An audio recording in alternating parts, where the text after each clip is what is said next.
Subject. అవినీతి అనేది సహజ వనరులు ఏ విధంగా దోచుకోగలుగుతారు, అదే మరి పర్యావరణానికి కూడా ఏ విధంగా ముప్పు తెస్తారనేది చాలా ముఖ్యమైన విషయం ఇది. అందుకనే చాలా డిపార్ట్మెంట్ క్రియేట్ చేసుకున్నాం. ప్రభుత్వం చెక్స్ అండ్ బ్యాలెన్సెస్ పెట్టుకొని పర్యావరణానికి ఎక్కడా ముప్పు రాకుండా తద్వారా సహజ వనరుల్ని సద్వినియోగం చేసుకోవడానికి ముందుకు పోతాం. కానీ ప్రభుత్వం వచ్చిన తర్వాత మీరు చూస్తే దేన్ని వదిలిపెట్టలేదు, పంచభూతాలని మింగేసే పరిస్థితికి వచ్చారు. ల్యాండ్స్ విషయంలో చాలా పెద్ద ఎత్తున ఈ ఆధునిక ప్రపంచంలో అభివృద్ధి చెందే క్రమంలో భూములకు విలువ పెరుగుతుంది. అలాంటి భూములన్నీ పెద్ద ఎత్తున లిటిగేషన్ క్రియేట్ చేసి కొట్టేయడం, భూగర్భ ఖనిజ సంపద కొన్ని వందల సంవత్సరాలు భూమిలో ఉండే కెమికల్స్ రియాక్షన్స్ కానీ అన్నీ అవి ఖనిజ సంపద తయారవుతుంది. అలాంటి ఖనిజ సంపదని దోచేయడం, ఫారెస్ట్ని ఒక డిపార్ట్మెంటే ఒక సర్వీసే పెట్టుకున్నాం మనం. ఈరోజు Indian forest service IAS IPS తర్వాత ఐఎఫ్ఎస్ ఉంది. ఎప్పుడు కూడా ఫారెస్ట్ అంతా కూడా చాలా కంట్రోల్ చేసి వాతావరణానికి ముప్పు రాకుండా పర్యావరణాన్ని పరిరక్షిస్తూ ముందుకు పోతారు. అలాంటి చూస్తే అడవులను కూడా ఇష్టానుసారంగా నిర్వీర్యం చేసే పరిస్థితికి వచ్చారు. ఎక్కడికక్కడ అడవులను కూడా ధ్వంసం చేసే పరిస్థితికి వచ్చారు. ఇవన్నీ కూడా బ్రాడ్గా మాకు వచ్చిన సమాచారం, అది కూడా ప్రజలందరికీ విజ్ఞప్తి చేస్తున్నా. రికార్డులు అన్నీ ఉండవు, కొంతవరకే వచ్చాయి. వాస్తవంగా దీనికంటే కొన్ని రెట్లు, ఎన్ని రెట్లను కూడా చెప్పలేను. డబుల్ ఉన్నాయా, త్రిబుల్ ఉన్నాయా, 4 times ఉన్నాయా, వాస్తవాలు అక్కడి నుంచి వస్తే తప్ప మనం అన్నీ కూడా వాస్తవాలను ఎస్టాబ్లిష్ చేసే పరిస్థితులు లేవు.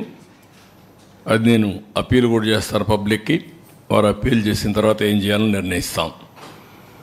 నెక్స్ట్, ఇక్కడ ల్యాండ్ భూములు, అదే మరిగా మైన్స్ మినరల్స్, అదే మరిగా అటవీ సంపద, ఈ 3 విషయాలు కూడా కూలంకుషంగా ఈరోజు మనం చర్చిస్తున్నాం.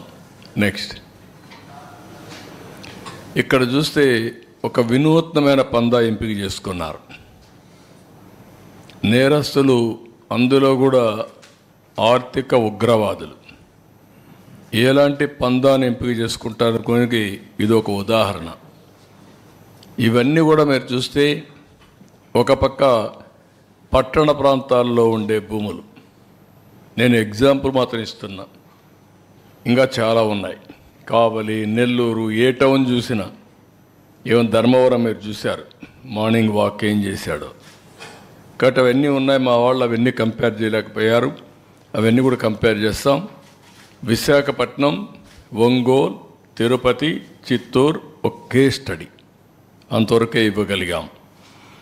అదే మరి కొత్తగా ఒక మెథడ్ ఎస్టాబ్లిష్ చేశారు. హౌస్ సైట్స్ పేరుతో ఎక్కడికక్కడ ఇష్టానుసారంగా అధికార దుర్వినియోగం చేసి ఆ కొండే భూమిని ముందే వీళ్ళు కొంటారు. ఒక స్మాల్ ట్రాన్సాక్షన్ చేస్తారు. ఆ ట్రాన్సాక్షన్ అబ్నార్మల్గా చేస్తారు. అదే మార్కెట్ రేటుగా చూపిస్తారు. దానికి 2.5 times డబ్బులు ఇస్తారు. అంటే ఇది ఒక పెద్ద ఫ్రాడ్ చేసే పరిస్థితికి వచ్చారు. అవి కూడా ఎక్స్ప్లెయిన్ చేస్తాం కొన్నిటి వరకు. ఇంకొక పక్కన వీళ్ళ ఆఫీసులకి ఇచ్చేటప్పుడు అన్ని ఆఫీసులకి ఇవ్వాలి. ఇక్కడుండే మీడియాకు కూడా మీకు కూడా ఎస్టాబ్లిష్ చేయలేకపోయారు. 22 ఆఫీసులు, 41 ఎకరా, ఎక్కడికక్కడ ఒక అడ్వాన్స్ ప్యాలెస్లు కట్టేసే పరిస్థితికి వచ్చారు. ప్రజాస్వామ్యానికే గంతలు కట్టే పరిస్థితికి వచ్చారు. మీ అందరూ కూడా ఎవరు ఎక్స్పెక్ట్ చేయనటువంటి పరిణామం తీసుకొచ్చారు. ఇంకొక పక్కన అసైన్మెంట్ ఆఫ్ ల్యాండ్, అనర్హులకి, వీళ్ళ కార్యకర్తలకి, వీళ్ళ ఎమ్మెల్యేలు, వీళ్ళ బినామీలకి ఇష్టానుసారంగా అసైన్మెంట్ ఆఫ్ ల్యాండ్స్ అన్నీ ఇన్ఎలిజిబుల్ పర్సన్స్కి ఇచ్చారు. ఇంకొక పక్కన మీరు చూస్తే అసైన్డ్ ల్యాండ్స్, ఇది చాలా నేరం. పిఓటి కింద. అలాంటి భూమిని వేరే వాళ్ళు ముందు కల్టివేట్ చేసుకొని వాళ్ళు రికార్డ్ చేసుకుంటే దాన్ని ఫ్రీ హోల్డ్ చేసి రెగ్యులరైజ్ చేశారు.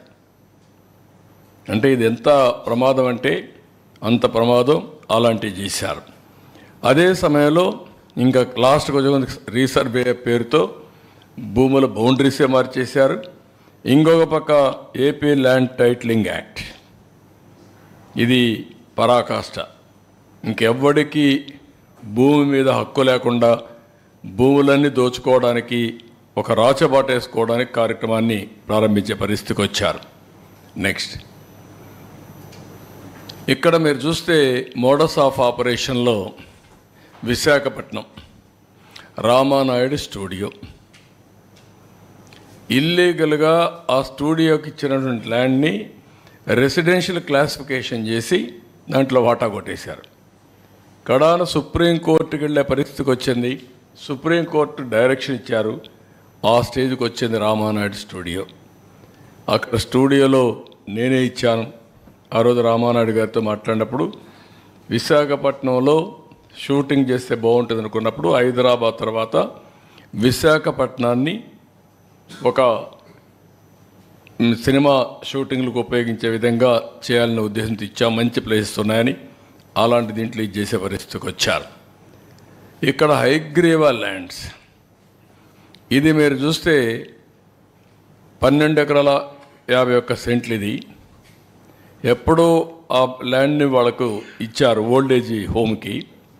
దాన్ని రెసిడెన్షియల్ డెవలప్మెంట్కి మార్చి ఎంవివి సత్యనారాయణ ఎంపీ కోటేసే పరిస్థితికి వచ్చాడు. ఓల్డేజ్ హోమ్ను కూడా వదిలిపెట్టలేదు కడాన. మామూలు భూములు కాదు ఇవన్నీ, అలాంటి గనులు అన్నమాట వీళ్ళు. ఇంకో పక్క శారదాపీఠం, 1,00,000 రూపాయల ఎకరా, ఆడైతే మంచి వాల్యూ ఉంది. 40 కోట్ల 50 కోట్ల తెలియదు, 15 ఎకరాలు కొత్త వలస భీముల్లో. ఇంకొక పక్క షాహీ హియరింగ్ కేర్ అని 1 ఎకరా 15 కోట్లుంటే ఫ్రీగా వీళ్ళ సొంత సొమ్ము అయినట్టు దానం చేసే పరిస్థితికి వచ్చారు. నెక్స్ట్, ఇంకొక పక్క దస్బల్లా ల్యాండ్స్, వాళ్ళకి ఆ భూములు వచ్చాయి. ఆ భూములు సుప్రీంకోర్టు వరకు పోయి ఫైట్ చేసి వస్తే రాణి ఆఫ్ వధ్వాన్ అనే అండ్ ఏజెన్సీ పేరుతో వాళ్ళకి లింక్ లేకపోయినా దాన్ని అపార్ట్మెంట్స్ తీసేసుకొని కన్స్ట్రక్ట్ చేసే పరిస్థితికి వచ్చారు. It is total illegal. వీళ్ళు ఇష్ట ప్రకారం బలవంతంగా ఆర్మ్ ట్విస్ట్ చేసి ఆ భూ కబ్జా చేసి వీళ్ళు అపార్ట్మెంట్స్ కట్టే పరిస్థితికి వచ్చారు. ఎంవివి ఎంకే హౌసింగ్, ఈ హౌసింగ్ చూస్తే ఎంపీ ఇంకా అద్దే లేదు, ఏమైనా చేయించేనా. అక్కడ అపార్ట్మెంట్ డెవలప్మెంట్ కోసం 10 ఎకరాల 57 సెంట్లు, ఏది కోరమన్నపాలెం ల్యాండ్ ఓవర్స్ని చీట్ చేసి 0.96% ప్రాజెక్టుల షేర్. ఎక్కడైనా ఇది జరుగుతుందా ప్రపంచంలో అడుగుతున్నా. అంటే ఎంత దౌర్జన్యం, ఎంత అరాచకం, ఎంత విధ్వంసం అంటే ఇవన్నీ పరాకాష్ట అన్నమాట. ఇంకో పక్క ఎంవివి పీక్ పర్మిషన్ ఎంవివి బిల్డర్స్కి ఇచ్చి టైటిల్ డిస్ప్యూట్ని ఇగ్నోర్ చేసి 65 కోట్లు TDR given out of turn ఇచ్చి, ఇలాంటి ఇర్రెగ్యులారిటీస్ నేను చెప్పేటి కొన్నే చెప్తున్నా, టైం కూడా అంత ఉండదు కాబట్టి. ఇంకా రాను అవన్నీ ఎస్టాబ్లిష్ చేస్తాం. ఈ 3 నెక్స్ట్ ఇవి ఆ టైప్ ఆఫ్. ఇంకొక పక్క ఇది ఒంగోలు 101 కోట్ల రూపాయల ఆస్తి.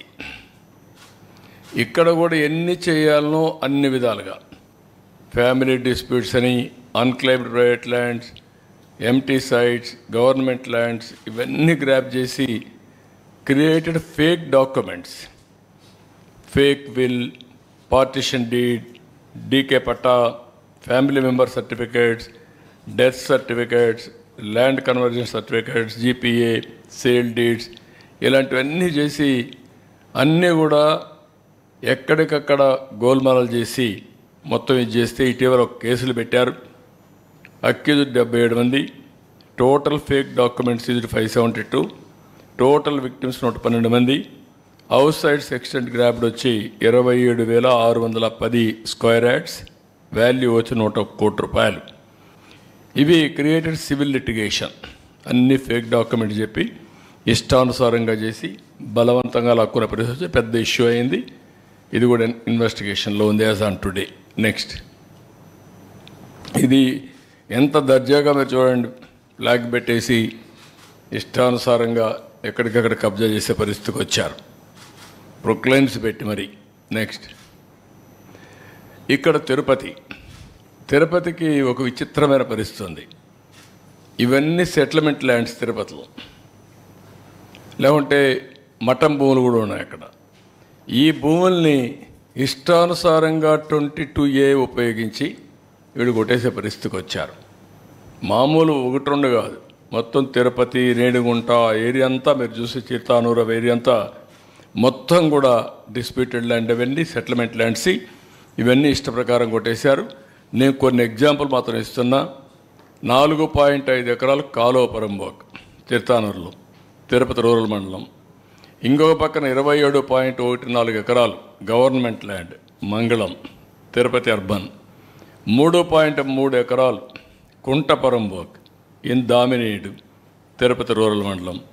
1.33 ఎకర్స్ ఆఫ్ కాలువపురంబోక్ ఇన్ చిగురువాడ, నార్త్ కంట్రీగా ఆఫ్ తిరుపతి రూరల్. 12.69 ఎకరాలు land ceiling government land in Surappa Kasam, Renigunta మండలం. 15.28 ఎకరాలు చెరువు ఇన్ మంగళం ఆఫ్ రేణిగుంట మండలం. 7.98 ఎకరాలు ఇది దుర్గ సముద్రం విలేజ్. ఇవన్నీ మీరు చూస్తే దేన్ని వదిలిపెట్టలేదు వీళ్ళు.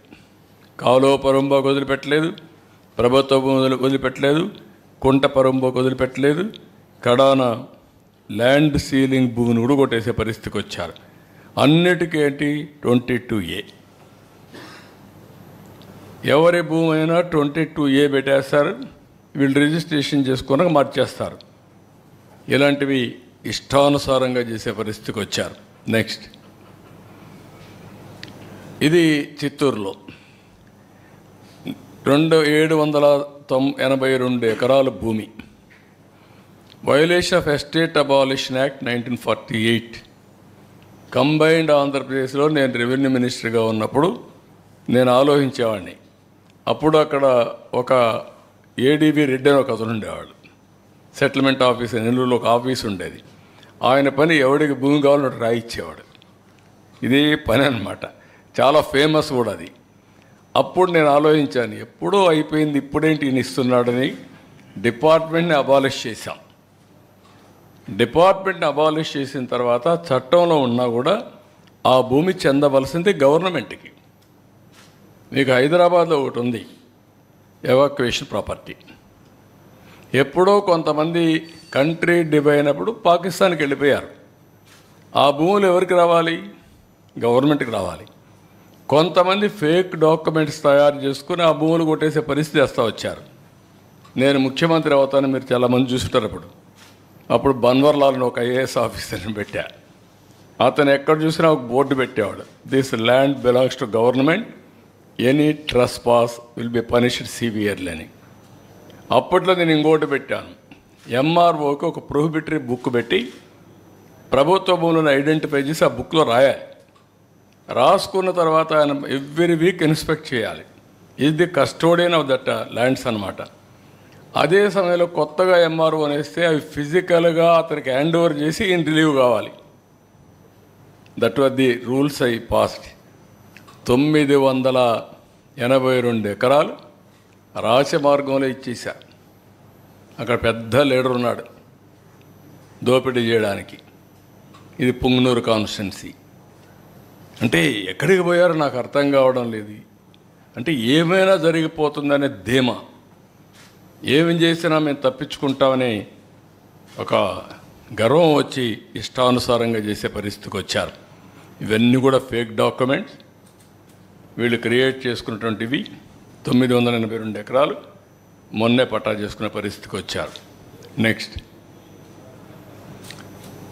ఇక్కడికి వచ్చే కొన్ని హౌస్ సైట్స్ మీరు ఇక్కడ చూస్తే ఎంత దుర్మార్గం అంటే assigned lands SC ST BC beneficiaries lands అన్ని ఫోర్సిబుల్గా తీసేసుకున్నారు. 10,000 ఎకరాలు.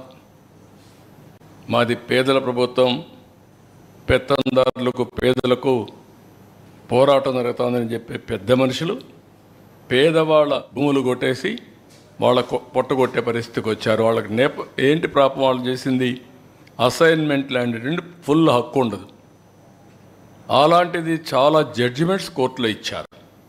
ఒకసారి అసైన్మెంట్ ల్యాండ్ ఇచ్చిన తర్వాత గవర్నమెంట్ తీసుకోవాలన్నా కాంపన్సేషన్ ఇవ్వాలి, లీగల్గా ప్రొసీడ్ కావాలి తప్ప హై హ్యాండ్గా బిహేవ్ చేయకూడదని చాలా స్పష్టంగా చెప్పిన 10,000 ఎకరాలు లాక్కునే పరిస్థితికి వచ్చారు.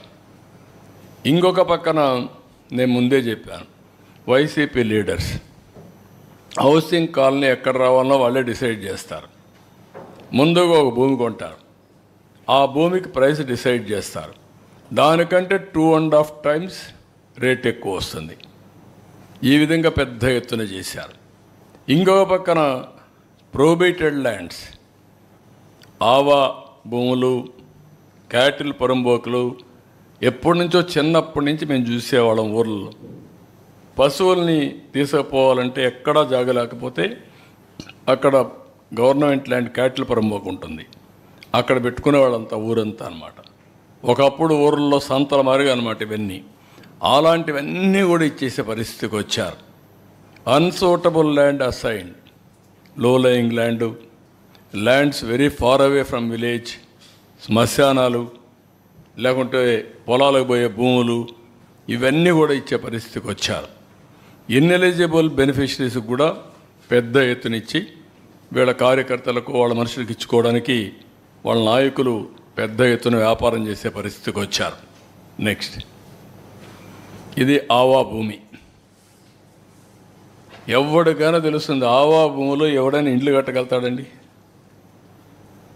చెరువుల్లో ఇళ్ళు కట్టినట్టు, అండ్ కుంటల్లో ఇళ్ళు కట్టినట్టు.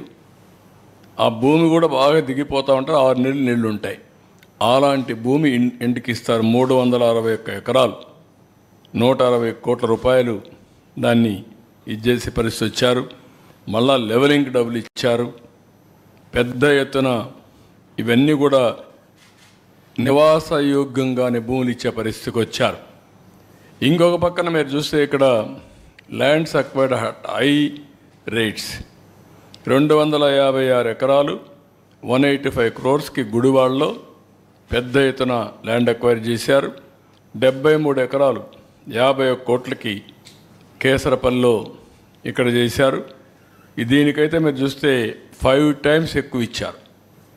మార్కెట్ రేటు కంటే 5 times ఎక్కువ రేట్లు ఇచ్చి అక్వైర్ చేసే పరిస్థితికి వచ్చారు. కడాన మ్యాంగ్రోవ్ ఫారెస్ట్, రాష్ట్రం అంతా సీ కోస్ట్లో సైక్లోన్ వచ్చినప్పుడు ఫస్ట్ ప్రొటెక్షన్ వాల్ ఉండాలనే ఉద్దేశంతో ఈ మ్యాంగ్రోవ్ ప్రమోట్ చేస్తాం. అది కూడా డ్యామేజ్ చేసే పరిస్థితి వస్తే కడాన కోర్టుకి స్టేజ్ ఇచ్చే పరిస్థితికి వచ్చాం. నెక్స్ట్, ఇక్కడికి వచ్చినప్పుడు వీళ్ళ ఆఫీసులు జీవో నెంబర్ 340 ఉపయోగించుకొని 2 ఎకరాల వరకు ఇచ్చారు. 33 ఏళ్ళు లీజ్ ఇచ్చారు. ఇందులో 40.78 ఎకరాలు మొత్తం భూమిని 26 జిల్లాలు ఇచ్చారు. నియర్లీ మార్కెట్ వాల్యూ ఇవన్నీ చూస్తే 300 కోట్లు ఉంటుంది. మార్కెట్ వాల్యూ కంటే రిజిస్ట్రేషన్ వాల్యూ ఎంత ఉంటుంది. ఇంకొక పక్క వీళ్ళు ఏమనుకుందారు నాకు తెలియదు కానీ పర్మిషన్ లేకుండా బిల్డింగ్లు కట్టడం, బిల్డింగ్లు కట్టి ఇది తప్పు అంటే దాని మీద రౌడీజం చూపించడం. ఎక్కడికి పోతున్నారు నాకైతే అర్థం కావడం లేదు. అంటే భయం లేదు. గవర్నమెంట్ అంటే చట్టాన్ని చూస్తే ఏమాత్రం కూడా లెక్కలేనితనం, ఇష్టానుసారంగా చేసే పరిస్థితికి వచ్చారు. ఇంకొక పక్క construction in Tadepalli irrigation department చాలా స్పష్టంగా చెప్పారు, ఇది ఇవ్వడానికి వీలు లేదు అని చెప్పినా వైలేట్ చేసి ఇచ్చే పరిస్థితికి వచ్చారు. నెక్స్ట్, ఇంకొక పక్కన మీరు చూస్తే ఇది దగ్గర 8,086 ఎకరాలు 13,086 మందికి 13,081 ఎకరాలు భూమి ఇచ్చే పరిస్థితికి వచ్చారు. దీని వాల్యూ మినిమం 1,300 కోట్లు ఉంటుంది. పేదవాళ్లకు చెందవలసిన భూమి వైఎస్ఆర్ కాంగ్రెస్ జిల్లాలో 3,357 మందికి 5,796 ఎకరాలు, కర్నూలులో 856 మందికి 1,145 ఎకరాలు, అనంతపురంలో 3,471 మందికి 5,554 ఎకరాలు, అన్నమయ్య జిల్లాలో 84 మందికి 103 ఎకరాలు, అదే మరి నంద్యాలలో 318 మందికి 483 ఎకరాలు. మొత్తం కలిసి మీరు చూస్తే 8,086 మందికి 13,081 ఎకరాలు, 1,300 కోట్ల రూపాయలు మినిమం. దానికంటే ఎక్కువే వాల్యుయేషన్ ఉంటుంది. అంత భూమి దారాదత్తం చేసే పరిస్థితికి వచ్చారు. నెక్స్ట్ ఇంకొక పక్కన మీరు చూసినప్పుడు ఇది కొత్త method, assigned lands. Assigned land అంటేనే ఆ బాధితుడికి ప్రొటెక్షన్. పేదవాళ్ళకు భూములు ఇస్తాం, వాళ్ళు అమ్మేసుకుంటున్నారు, వాళ్ళ దగ్గర నుంచి వేరే వాళ్ళకు బదిలీ అయిపోతున్నాయి. అలాంటప్పుడు అసైన్డ్ అంటే ఎవరైనా కానీ రాసుకున్న అది చెల్లదు, రిజిస్ట్రేషన్ చేసుకున్న చెల్లదు, అది నేరం కూడా. అలాంటి వాళ్ళపైన యాక్షన్ తీసుకుని మళ్ళా ఒరిజినల్ ప్రమోటీ కానీ ఒరిజినల్ ప్రమోటీ హ్యాబిచువేటెడ్ అయితే గవర్నమెంట్ డిస్క్రిప్షన్ వేరే పేదవాళ్ళకి ఇవ్వచ్చు, కానీ ఒరిజినల్ పేదవాళ్ళకి ఇప్పించాలి. వాళ్ళ అమాయకత్వం మీద వీళ్ళ ఇష్ట ప్రకారం చేయడానికి వీలు లేదు. ఇలాంటిది మీరు చూస్తే పెద్ద ఎత్తున భూములన్నీ ముందు ఇష్టానుసారంగా చేయడం, పర్చేజ్ చేయడం, అసైన్మెంట్ ల్యాండ్స్ అన్ని చీప్గా జీపీఏతో, అక్కడి నుంచి ఆఫీసర్స్ని గట్టిగా బెదిరించి ఫ్రీ హోల్డ్ చేయడం. ఇది ఒక చాలా వరకు పిఓటి యాక్ట్ కూడా వైలేట్ చేసే పరిస్థితి. స్ట్రైట్ అవే ఇలాంటి భూములన్నీ పట్టాలు చేసుకున్న వారు ఇది చట్ట ప్రకారం జైల్లో పెట్టాలి. దాంట్లో ఇంక ఎగ్జిక్యూషన్ లేదు, ఇది ఎగ్జామ్షన్ లేదు. ఎంత దుర్మార్గం అంటే ఇదే మార్గ అసెంబ్లీలో మీరు చూసుంటారు. కంబైన్డ్ ఆంధ్రప్రదేశ్లో 600 ఎకరాల భూమి ఇడుపులపాయలో ఇదే మారిగా పేదవాళ్ళ భూములన్నీ పట్టాలు చేసుకుంటే మేము ఆ రోజు సర్వే చేపించి హెలికాప్టర్ పంపించి, ఇది డ్రోన్ పంపించి హెలికాప్టర్ పంపించి మొత్తం ఫోటోలని తీసుకొచ్చాం, విమానం పంపించి మొత్తం సర్వేలు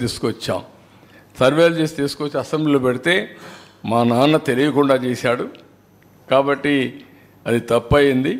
ఇప్పుడు చెప్తున్నాను, నేను దాని మొత్తం భూమి అంతా కూడా గవర్నమెంట్కి ఇచ్చేస్తానని చెప్పి దానికోసం ఒక అమ్యూనిస్టీ స్కీమ్ ఒకటి అనౌన్స్ చేశాడు. ఎవరైనా తెలియకుండా మీరు భూమి కానీ మరిగా పట్టా చేసుకోవాలంటే మీరు కూడా ఇచ్చేయండి, మీ మీద కూడా కేసులు ఉండవని. ఇప్పుడు వీళ్ళు ఏమన్నా నాకైతే అర్థం కావడం లేదు. ఆ రోజు మేము ఫైట్ చేశాం, ఈరోజు కూడా ఇవన్నీ చేసి ఎవరైతే తప్పు చేయని వాళ్ళపైన కేసులు పెడతారు, ఇలాంటి ఇష్టానుసారంగా లూటీ చేస్తూ ఇష్టానుసారంగా ముందుకు పోయే పరిస్థితికి వచ్చింది. నెక్స్ట్ ఇక్కడ మీరు చూడండి, జనరల్గా రాజముద్ర అది ఆంధ్రప్రదేశ్ ప్రభుత్వం. ఇక్కడేంటి, దీని మీదనే పెద్ద ఎత్తున మేము పోరాడాం. శాశ్వత భూ హక్కు మరియు భూరక్ష పథకం, ఏదో ఈయనిచ్చినట్టు ఆ భూమిని తరతరాలుగా వారసత్వంగా భూమి వచ్చింది, కష్టార్జిత భూమి వచ్చింది. ఆ భూమి అతను కొనుక్కుంటే ఈయన ఫోటో వేసుకొని ఊరిగే పరిస్థితికి వచ్చాడు. ఇవన్నీ కూడా ఒక మనిషి యొక్క అహంభావం. నాకు ఎదురు లేదు, నా ఇష్ట ప్రకారం చేస్తాను, ఏం చేస్తే చెల్లుబాటు అవుతుంది అనే అహంభావంతో పోయే పరిస్థితికి వచ్చారు. దీని ఖర్చు 13 కోట్లు. అంటే పబ్లిసిటీ పిచ్చి పరాకాష్ట. ఆ పిచ్చికి కూడా అద్దులుంటాయి. భూమి వాళ్ళ సొంతం, వాళ్ళ తల్లిదండ్రులు, వాళ్ళ కష్టార్జితం, దానిపైన ఈయన ఫోటో బలవంతంగా వేసి ఇవ్వడం.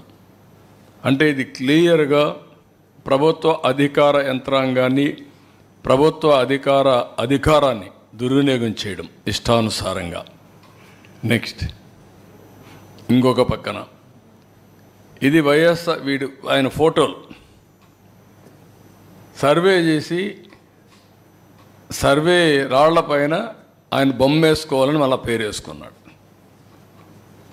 ఆ బొమ్మ వేసుకుంటే కొంతమంది సజెస్ట్ చేశారని, ఇది నవ్వులాట కాదు, సజెస్ట్ చేశారని. చనిపోయిన తర్వాత బొమ్మ వేసుకుంటారు, నువ్వు వేసుకొని అక్కడ పొలాల్లో పెడుతున్నావు, నువ్వు చనిపోయావు అనుకుంటారు అని చెప్తే పేరు పెట్టాడు. ఈ పేర్లు చూడండి మరి.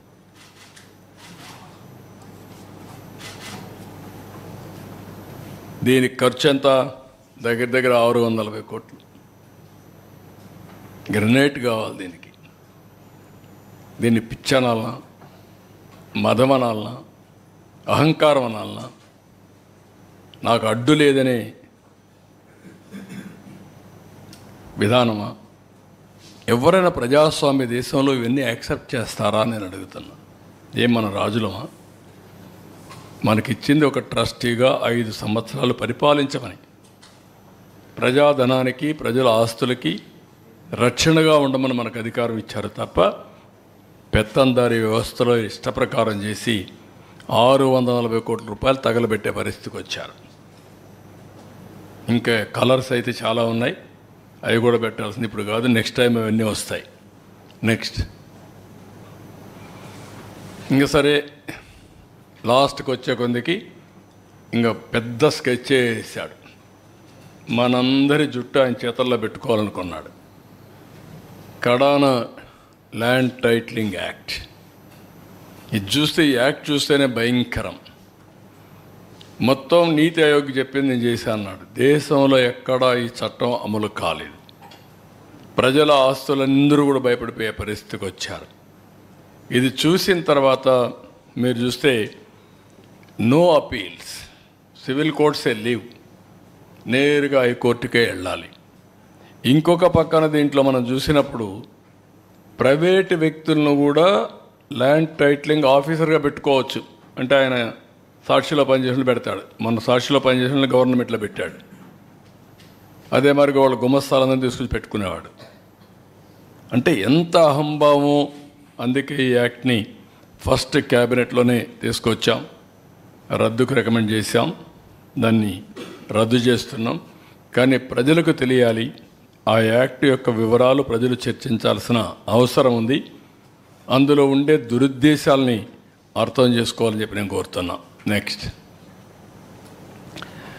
మొత్తం యాజ్ ఆన్ టుడే ఇవన్నీ కూడా పైలట్ ప్రాజెక్ట్ అనుకోండి, ప్రూఫ్ ఆఫ్ కాన్సెప్ట్ అనుకోండి, కొన్ని వివరాలే మాత్రం వచ్చాయి. ఈ వివరాలన్నీ మీరు చూస్తే విశాఖపట్నంలో 40,000 ఎకరాలు, 40,000 కోట్లు మేము ఆ రోజు చెప్పింది అంత ఉంటుంది. ఇప్పుడు దీంట్లో వచ్చినట్టే మాత్రం 4,469 కోట్లు. ఈ 6-7 కేసులు నేను ఎస్టాబ్లిష్ చేసిన కేసులు. ప్రకాశంలో 101 కోట్లు, తిరుపతి 270 కోట్లు, ఇంకా చాలా ఉంటుంది, కొన్ని వేల కోట్లు ఉంటుంది తిరుపతి. చిత్తూరు 99 కోట్లు. ఎక్సెసివ్ రేట్ ఫర్ హౌస్ సైట్స్కి ఇచ్చింది 6-7 వేల కోట్లు. మా వాళ్ళు ఇప్పుడు వచ్చింది మాత్రం 2,850 కోట్లు. అదే మరి ఆఫీస్కి ఇచ్చింది 300 కోట్లు. ల్యాండ్ ఇన్ఎలిజిబుల్, అర్హులు కాని వారికి ఇచ్చిన ల్యాండ్ 1,300 కోట్లు. ఫ్రెష్ హోల్డ్ రైట్స్, అసైన్మెంట్ ల్యాండ్స్ని ఫ్రెష్ హోల్డ్గా మార్చింది 14,830 కోట్లు. డాటెడ్ ల్యాండ్స్ ఇవన్నీ కూడా ఇల్లీగలీ ఫ్రీ హోల్డ్ చేసింది 6,189 కోట్లు. ఇంకొక పక్కన పట్టా మేడ్ ఇల్లీగలీ ఫ్రెష్ హోల్డ్ చేసింది ఇది 102 కోట్లు. ఇదేమిది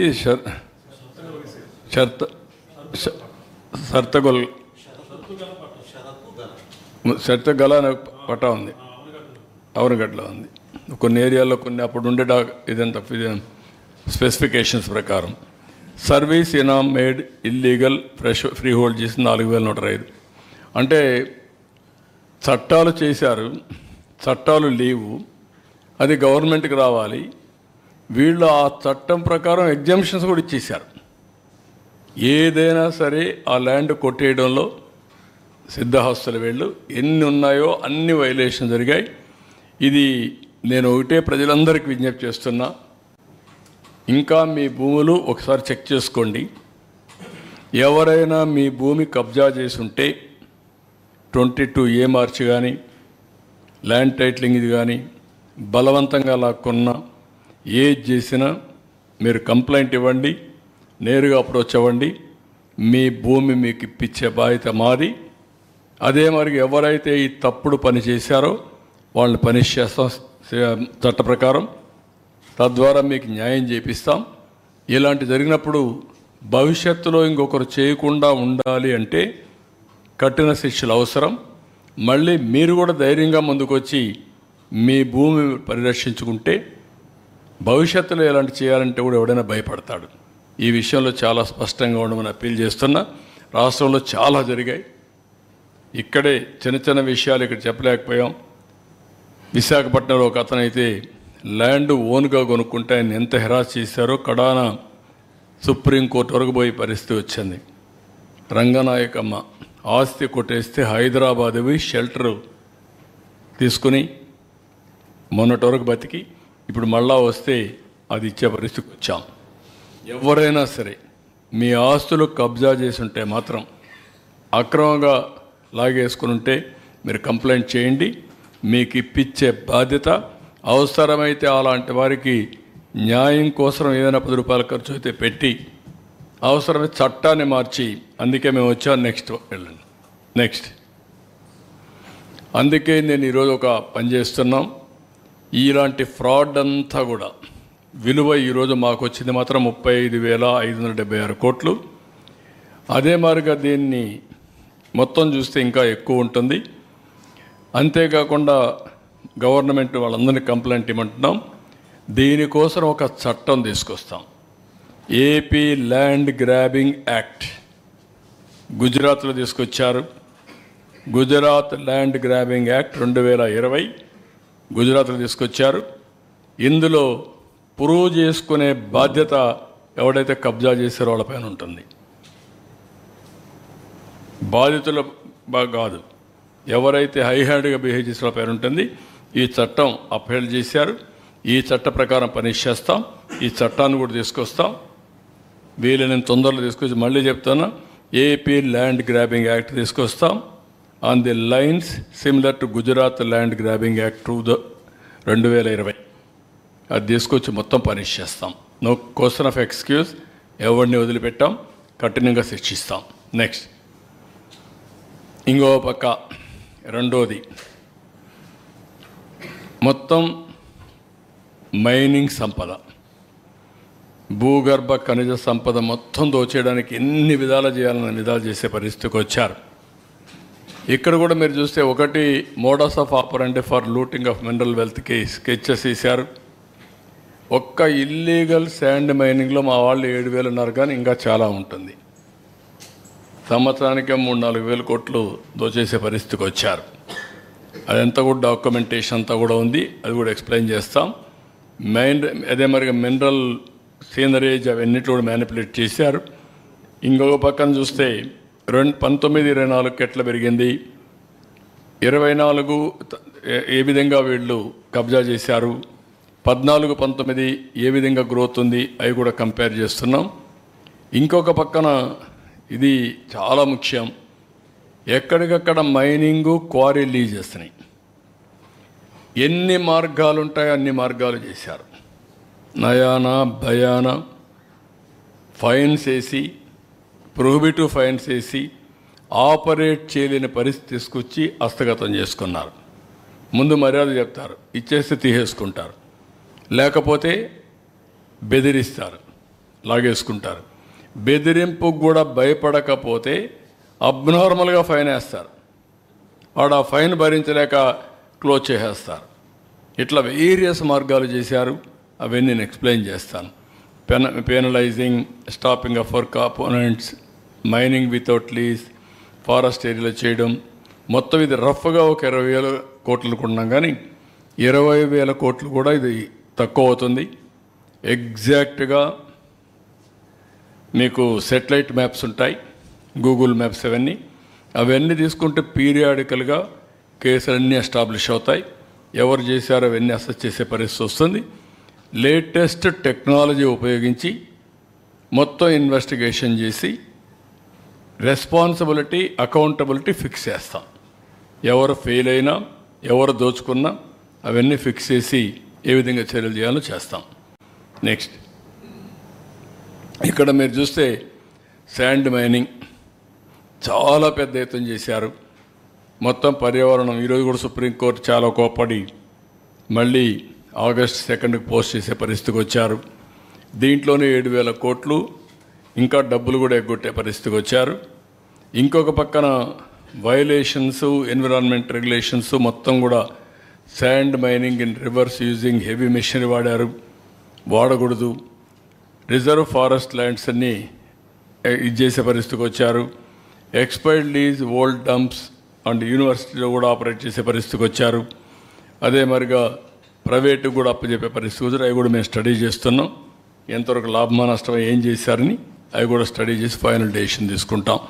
దెన్ నెక్స్ట్ ఇంకొక పక్కన ఇక్కడ చూస్తే మీరు మాన్యువల్ పర్మిట్స్ ఇవ్వడం, క్యాష్ పేమెంట్సే తీసుకోవడం, ఇర్రెగ్యులర్ సబ్మిషన్స్ ఆఫ్ రిటర్న్స్ పెట్టడం, ఎక్కడ కూడా డాక్యుమెంట్ లేకుండా చేయడం, forcible transfer of lease rights చేయడం, టార్గెటెడ్ ఇన్స్పెక్షన్ అది కానీ వాడు వినకపోతే కొంతమందిని పంపించి టార్గెటెడ్ ఇన్స్పెక్షన్ చేసి హెవీ పెనాల్టీస్ వేయడం, selective blocking of lease IDs, dealers అవన్నీ చేయడం, ఇవన్నీ చేసి మొత్తం కూడా మీరు చూస్తే ఏమాత్రం ఒకప్పుడు ఫస్ట్ కమ్ ఫస్ట్ సర్వ్డ్ ఉండేది. ఇక్కడ మైనింగ్ ఉందంటే ఫస్ట్ అప్లికేషన్ పెడితే వాళ్ళకి ఇచ్చేవాళ్ళు. అవన్నీ వైలేట్ చేసేసారు. ఇష్టానుసారంగా చేయడం, అదే మరిగా కీ రెగ్యులేషన్స్ అన్నీ కూడా వైలేట్ చేయడం, ఇంకొక పక్క ముందు ఇచ్చినట్టు కూడా క్యాన్సిల్ చేసి వీళ్ళు ఇష్ట ప్రకారం ఇచ్చి ఒకవేళ కోర్టు పైన బెదిరించడం, ఇలాంటి చాలా చేశారు. ఇవన్నిటి వల్ల 9,750 కోట్ల రూపాయలు మినరల్ రెవెన్యూ నష్టం వచ్చిందని ఒక ఎస్టిమేట్ చేశాం. ఇది మల్టీఫోల్డ్ ఉంటుంది. ఇంతేకాదు నెక్స్ట్ అంత మునుపైతే శాండ్ పాలసీ 2016లో ఫ్రీ పాలసీ ఉండేది, ఫ్రీ శాండ్ ఉండేది. ఆ రోజు కూడా ఇంప్రూవ్డ్ మొత్తం అవైలబిలిటీ చాలా బాగుండేది. Is of access to consumers ఉండేది. ఇంకో పక్క అఫోర్డబుల్ ప్రైసెస్ ఉండేటివి. కన్స్ట్రక్షన్ ఈజీగా అయ్యేది. కన్స్ట్రక్షన్ ఇండస్ట్రీకి ఒక బూస్ట్ ఉండేది. చాలా సిస్టమేటిక్గా చేసాం అప్పుడు. నెక్స్ట్ వీళ్ళు వచ్చిన తర్వాత ఈ శాండ్ పైన రిస్ట్రిక్షన్ చేసి దగ్గర 20 లక్షల మంది భవన నిర్మాణ కార్మికులు ఉద్యోగాలు లేకుండా పోయారు. 130 మంది చనిపోయారు, ఆత్మహత్యలు చేసుకుని చనిపోయారు. ఇంకొక పక్క ఎక్కడికక్కడ చూస్తే ప్రైవేట్ ఏజెన్సీలు తీసుకొచ్చారు. జయప్రకాష్ అని ఒక అతను తీసుకొచ్చారు. అతను కాకుండా అతనికి ఒక సబ్ కాంట్రాక్ట్ని పెట్టారు. కంపెనీ వాళ్ళది చేసింది ఆపరేషన్, వీళ్ళు ఇష్టానుసారంగా చేశారు. అది అయిన తర్వాత మధ్యలో ఎవరూ లేకుండా వీళ్ళే ఆపరేట్ చేసి వాళ్ళ పేరు చెప్పి మళ్ళా శాండ్ అంతా అమ్ముకునే పరిస్థితికి వచ్చారు. తర్వాత ప్రతిమా కాంట్రాక్ట్ పేరు పెట్టి మళ్ళా వీళ్ళు ఆపరేట్ చేసే పరిస్థితికి వచ్చారు. ఈ విధంగా 1-2 కాదు, చాలా చేశారు. ఇవన్నీ చేసి కడాను మీరు చూసి జిఎస్టీ ఎగ్గొట్టారు. ఇంకొక పక్క పెండింగ్ డ్యూస్ ఒక 1,047 కోట్లు ఉంటాయి, కూడా ఇవ్వకుండా పోయారు. ఇంకొక పక్క పర్ఫార్మెన్స్ సెక్యూరిటీ రిటర్న్ కూడా చేసేసారు.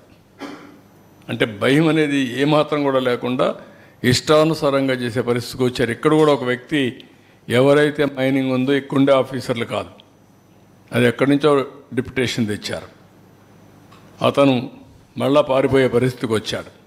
అంటే ఎన్ని అవకతవకలు చేయాలనో కీ డిపార్ట్మెంట్స్ అన్నీ బయట వాళ్ళు తీసుకొచ్చి పెట్టి యథేచ్ఛగా దోపిడీకి శ్రీకారం చుట్టారు. చాలా దారుణంగా ప్రవర్తించారు. నెక్స్ట్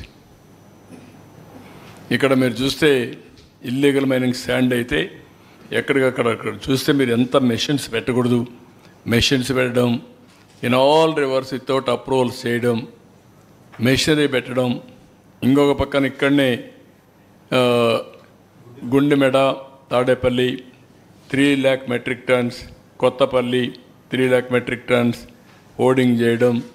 ఇంకొక పక్కన సముద్రం రివర్ పైనే రోడ్లు వేయడం, ర్యాంపులు కట్టడం, ఇవన్నీ కూడా ఇష్టానుసారంగా చేసే పరిస్థితికి వచ్చారు. 1 మీటర్ కంటే ఎక్కువ తవ్వకూడదు, అది కూడా ఎక్కువ తవ్వడం. 23/3/2023లో ఎన్జిటి ఆర్డర్ ఇచ్చి స్టాప్ చేయమన్నారు. 18 కోట్లు ఇంటీరియం కాంపన్సేషన్ వేశారు అన్న జేపీవీఎల్ పైన. ఇంకొక పక్కన ఎస్సీ సుప్రీంకోర్టులో ఇప్పుడు కూడా ఇది జరుగుతూ ఉంది. అదే మరి అన్నీ చూసినప్పుడు మీరు ఇష్టానుసారంగా కొంతమంది, అందరూ పోలేరు. దందా నాగేంద్ర అనే వ్యక్తి మొత్తం సుప్రీంకోర్టు వరకు పోయాడు. అతని పైన ఎస్సీ అట్రాసిటీ యాక్ట్ పెట్టి జైల్లో పెట్టే పరిస్థితికి వచ్చారు. ఎవరైతే సోషల్ యాక్టివిస్టులు ఉన్నారో ఇది తప్పు అని అడిగిన వాళ్ళని ఇష్టానుసారం కేసులు పెట్టడం, జైల్లో పెట్టడం. ఎంత భయం లేదంటే నేను పోతే పెద్ద పెద్ద గుట్టలు, ఒక్కొక్క లారీ 50 మెట్రిక్ టన్నులు. అడిగాను నేను, ఎవరంటే పర్మిషన్ అంటే నన్ను తీసుకుపోతున్నాం, నాకేం సంబంధం లేదు. ఎన్నో ప్లేసులకు నేను వెళ్ళి ఇలాంటి డెమాన్స్ట్రేషన్ చేసి చూపించినా కూడా ఏమి చేమగుట్టినట్లేదు. లెక్కలేనితనం, ఇష్టానుసారంగా దోపిడీ జరిగే పరిస్థితి వచ్చింది. నెక్స్ట్, ఇది కూడా మీరు ఒకసారి చూసినప్పుడు కృష్ణా గుంటూరులో ఇవన్నీ కూడా చేయడం, ఈస్ట్ వెస్ట్ గోదావరి ఇవన్నీ కూడా ఒకటిక్కడ కాదు, మొత్తం చాలామంది సూసైడ్ కూడా చేసుకునే పరిస్థితికి వచ్చారు ఆ డబ్బులు కట్టలేక. మనం ఆ రోజు కూడా విన్నాం, మీరందరూ విన్నారు. ఎక్కడైతే Premraj in west Godavari, Narayana Reddy in Kadapa, ఇతనికి కప్పం కట్టలేక ఆత్మహత్యలు చేసుకొని చనిపోయారు. కలెక్షన్స్లో వచ్చిన డబ్బుల్ని హెవీ పెనాల్టీ వేసి వాళ్ళ మీద వేసి, పెనాల్టీ కాదు రాయల్టీ, హెవీ రాయల్టీ వేస్తే అది కట్టలేక ఇంకేం చేయాలన్న దిక్కు తెలియకుండా ఆత్మహత్యలు చేసుకుని చనిపోయే పరిస్థితికి వచ్చారంటే నాగరిక ప్రపంచంలో ఇవన్నీ చేయగలుగుతామా అని ఆశ్చర్యం వేస్తుంది. సాయంత్రం అయితే లెక్క రావాలి ఇంటికి, అలాంటివన్నీ చేసే పరిస్థితికి వచ్చారు. నెక్స్ట్,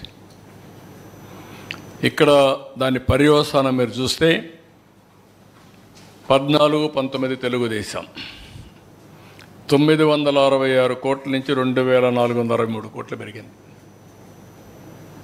గ్రాడ్యువల్గా పెరుగుతూనే వచ్చింది, ఇయర్ బై ఇయర్ పెరుగుకుంటూ వచ్చింది. ఇక్కడ చూస్తే 272 కోట్లు పడిపోయింది, తర్వాత 3405 కోట్లు కూడా ఆగిపోయింది. ఇక్కడ గ్రోత్ రేట్ 150%, అక్కడ గ్రోత్ రేట్ 40%. దీని విలువ మీరు చూస్తే దగ్గర 5 ఏళ్ల లాస్ వచ్చి 9750 కోట్లు. అంటే ఇది ఓన్లీ లెక్కలు మాత్రం వేసుకుంటే ఇల్లీగల్గా కొటేషన్ చాలా ఉంది, ఇష్టానుసారంగా తీసుకు.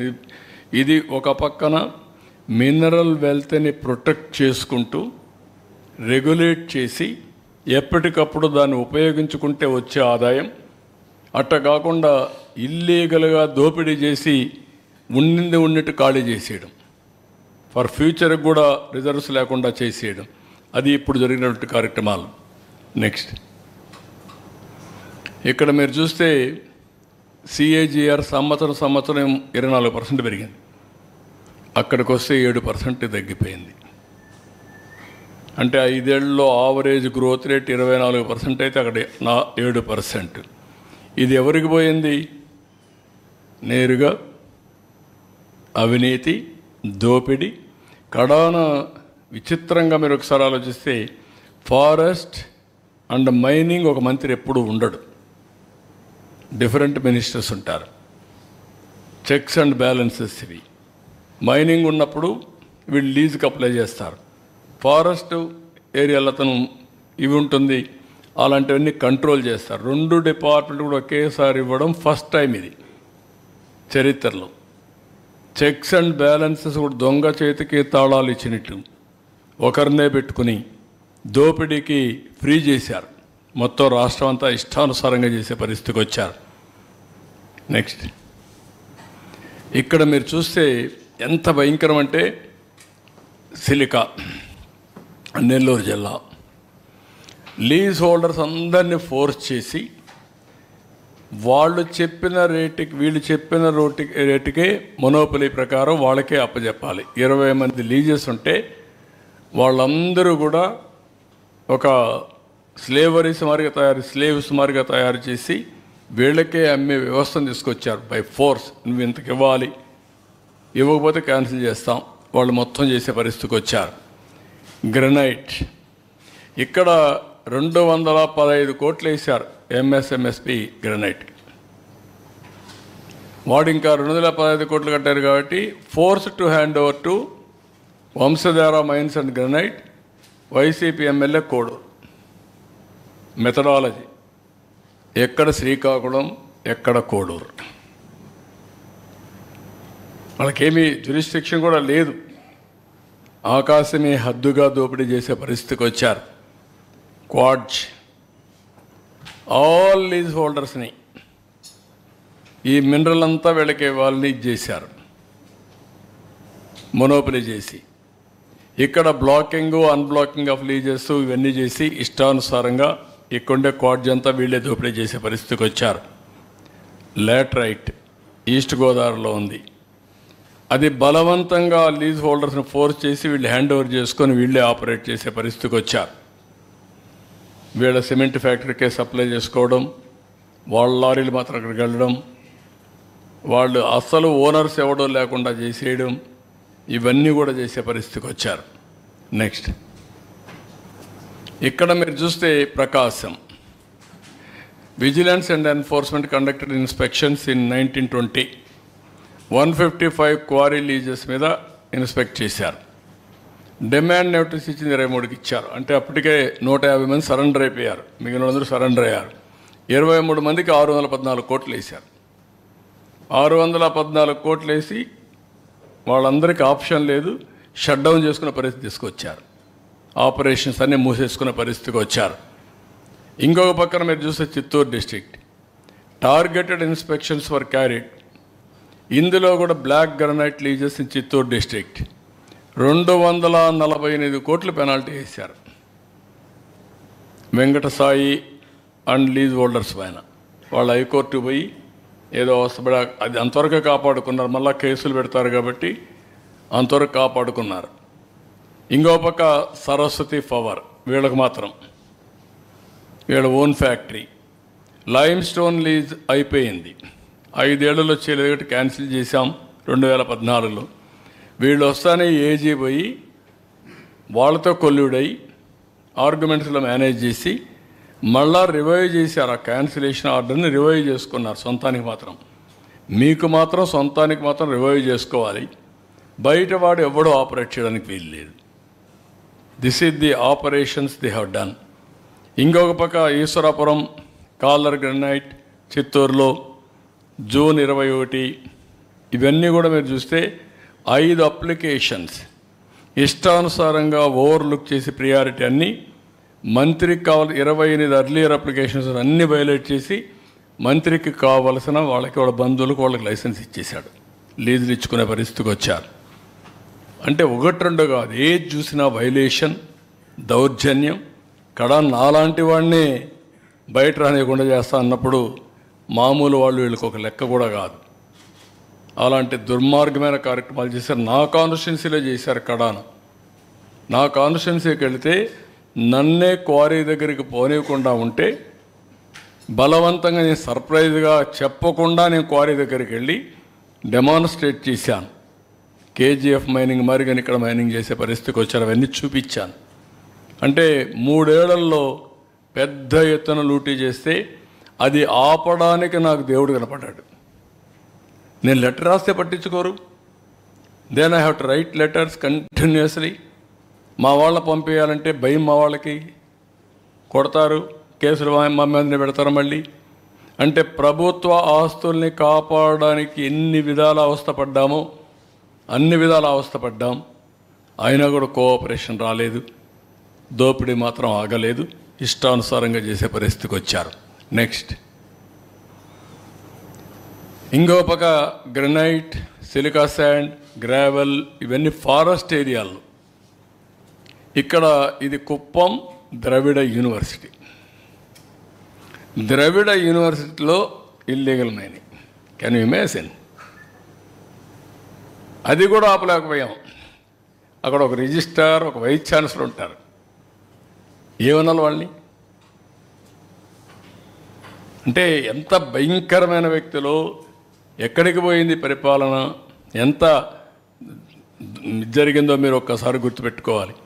గ్రావెల్ ఈస్ట్ గోదావరి మీరు చూడండి ఎట్లా కొట్టేశారు. దానిపైన పాప మా రామకృష్ణ ఆడేటప్పుడు మా పార్టీలో ఉండేటప్పుడు బీజేపీలో ఎమ్మెల్యే అయ్యాడు. ఎన్ని కేసులు పెట్టాలని కేసులు పెట్టారు అది మీద.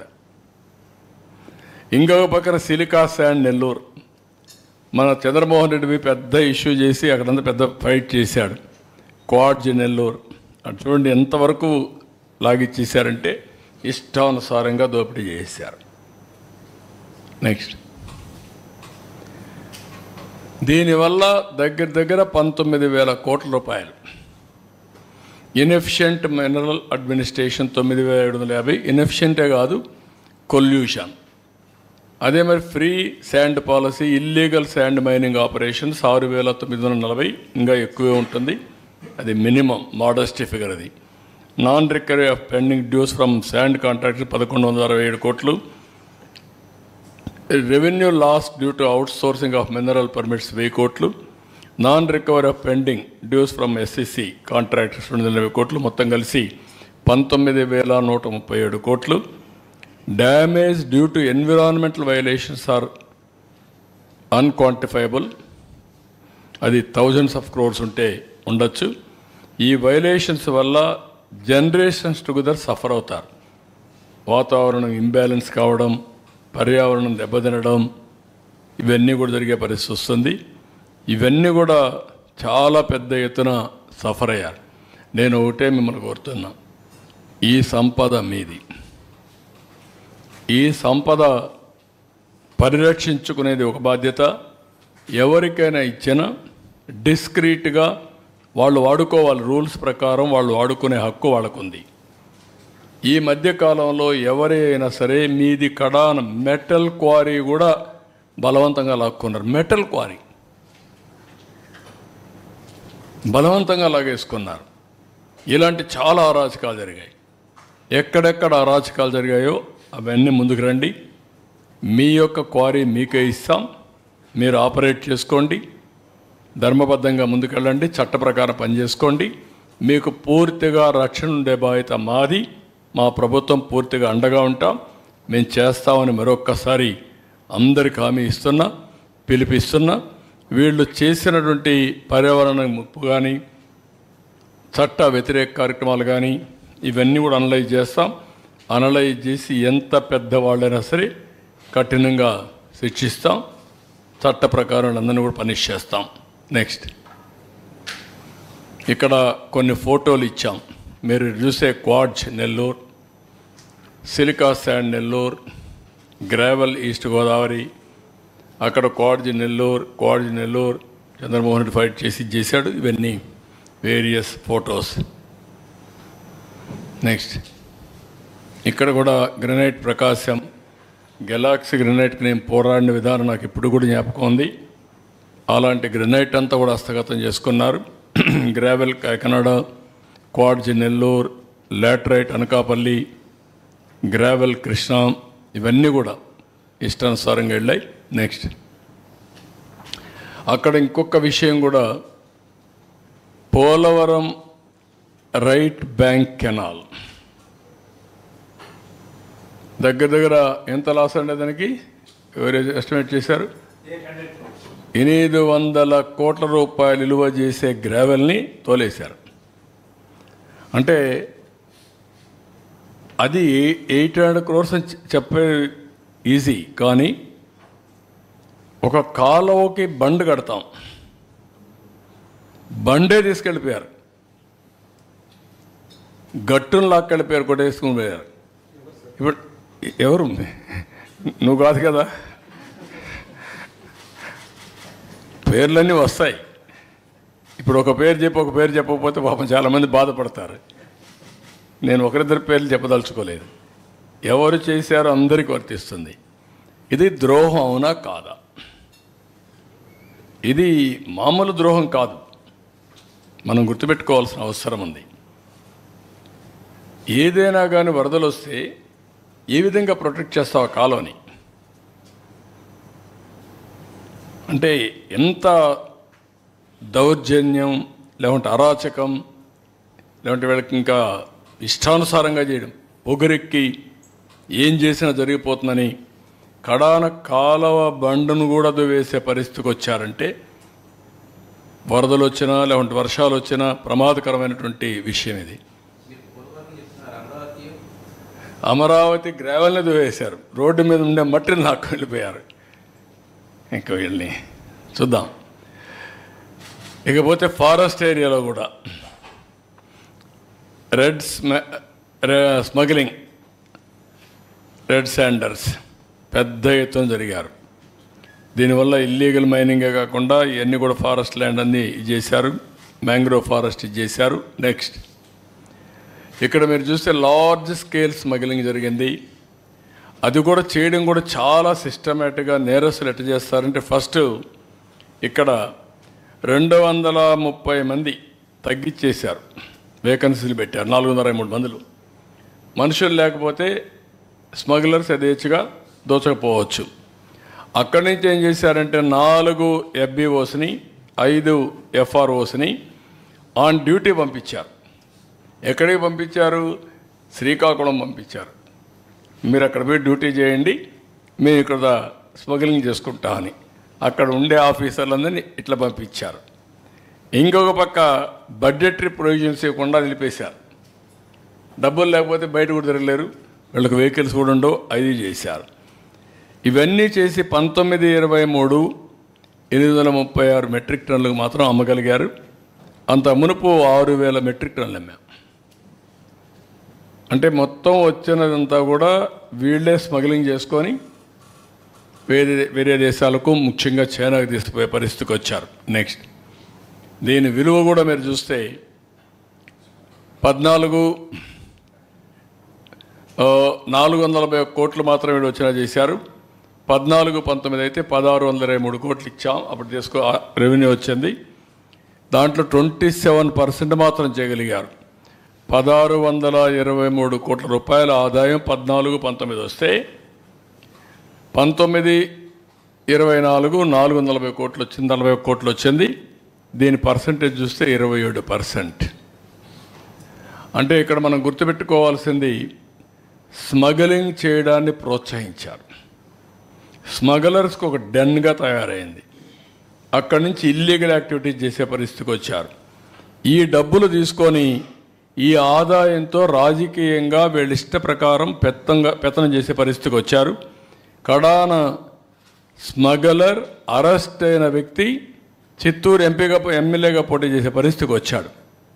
అందరినీ బెదిరించే పరిస్థితికి వచ్చాడు. ప్రజలు విజ్ఞతతో ప్రవర్తించారు, చిత్తుగా ఓడించారు. అంటే ఎమ్మెల్యే అయిన తర్వాత ఇంకా ప్రపంచానికే ఆదర్శంగా ఈయన స్మగ్లింగ్ చేసుకోవచ్చు, ఇంకా కాంట్రాక్ట్స్ అన్ని ఎస్టాబ్లిష్ చేయొచ్చు. వీళ్ళు ఏమనాలైతే నాకు అర్థం కాలేదు. ఇక్కడ చూస్తే అప్పట్లో 3098 వెహికల్స్ అరెస్ట్ చేస్తే వీళ్ళు వచ్చిన తర్వాత 1104 12,995 మందిని ఇప్పుడు అరెస్ట్ చేస్తే వీళ్ళు వచ్చిన తర్వాత 4,246 మందిని మాత్రం అరెస్ట్ చేశారు. అమాయకులు కొంతమందిని ఈ విధంగా మొత్తం చేసే పరిస్థితికి వచ్చారు. స్మగ్లింగ్ అనేది చాలా ప్రమాదకరమైంది. స్మగ్లర్స్ని ఎంకరేజ్ చేయడం చాలా డేంజరస్ ట్రెండ్. ఇది సమాజానికి చాలా ప్రమాదం. నెక్స్ట్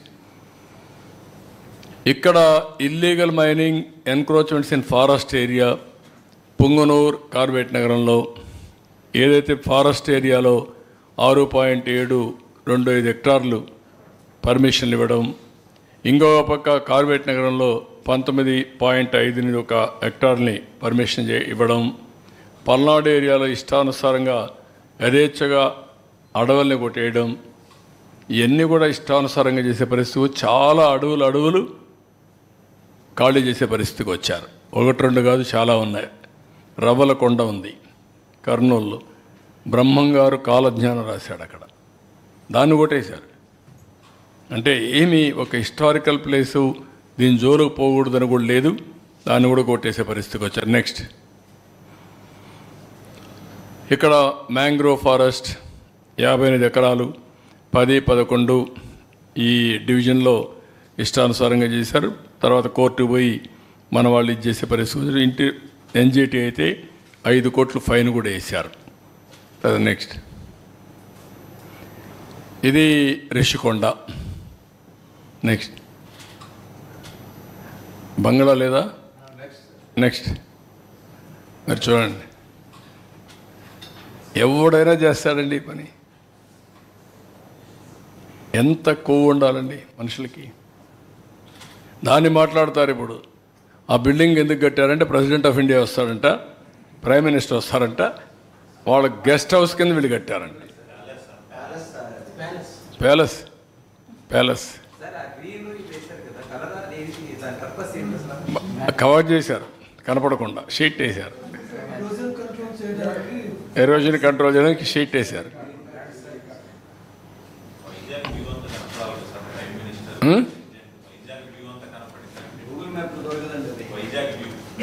లేదు, అమెరికా ప్రెసిడెంట్ తెస్తాడేమో. అంటే ఎంత అజం ఉండాలి ఒక వ్యక్తికి. 500 కోట్ల రూపాయలు కట్టి ప్యాలెస్ కట్టుకున్న వ్యక్తులు వీళ్ళు మాట్లాడతారు. ఇప్పుడు ఏం చేయాలని అడుగుతున్నారు అందరూ దీన్ని. దాన్ని ఏం చేయాలో నాకైతే అర్థం కాలేదు, మీరే చెప్పాలా.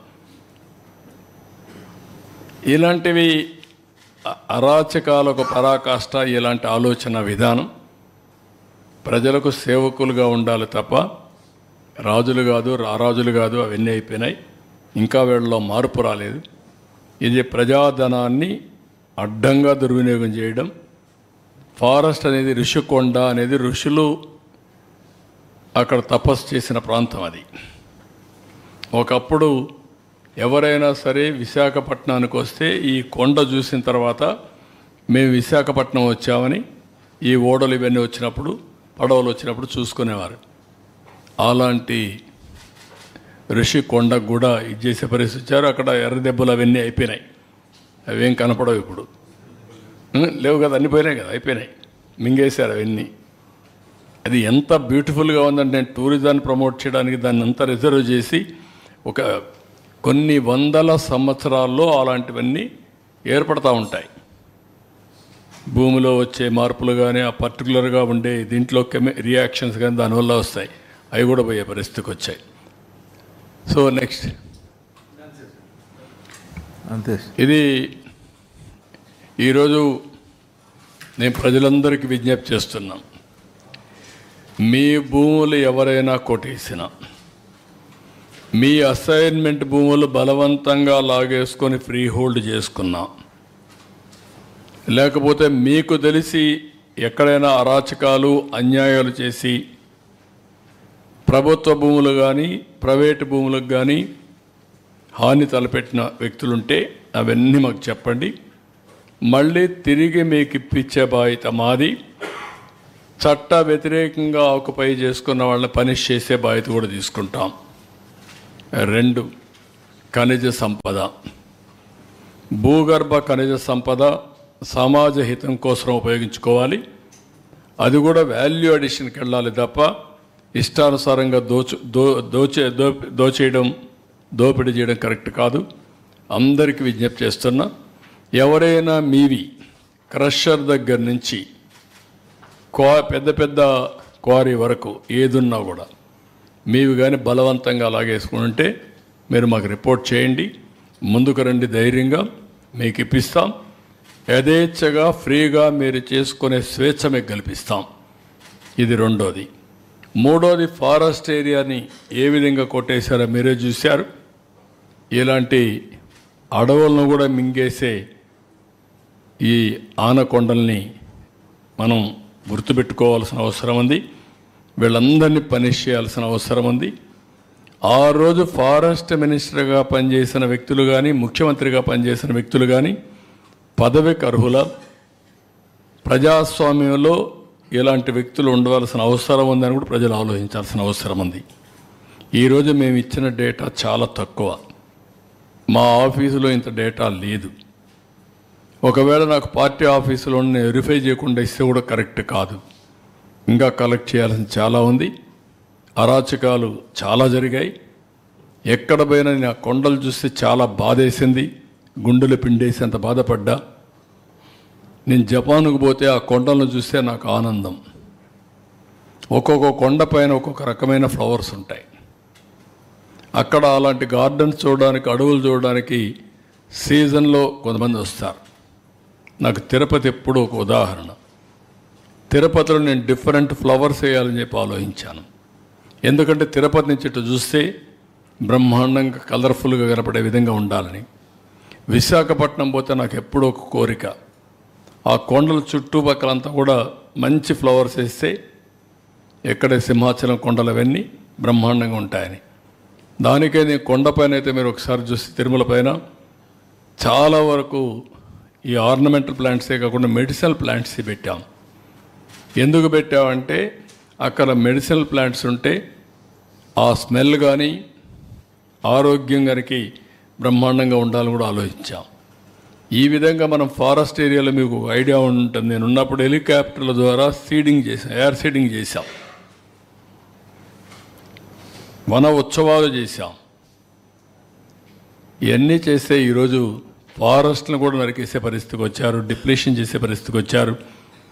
ఇది క్షమించరాని నేరం. అడవులు నరకడం కాదు, ఇక్కడ అడవుల్ని మొత్తం ధ్వంసం చేయడం. ధ్వంసం కూడా కాదు, ధ్వంసం అంటే అటు లాగుతారు.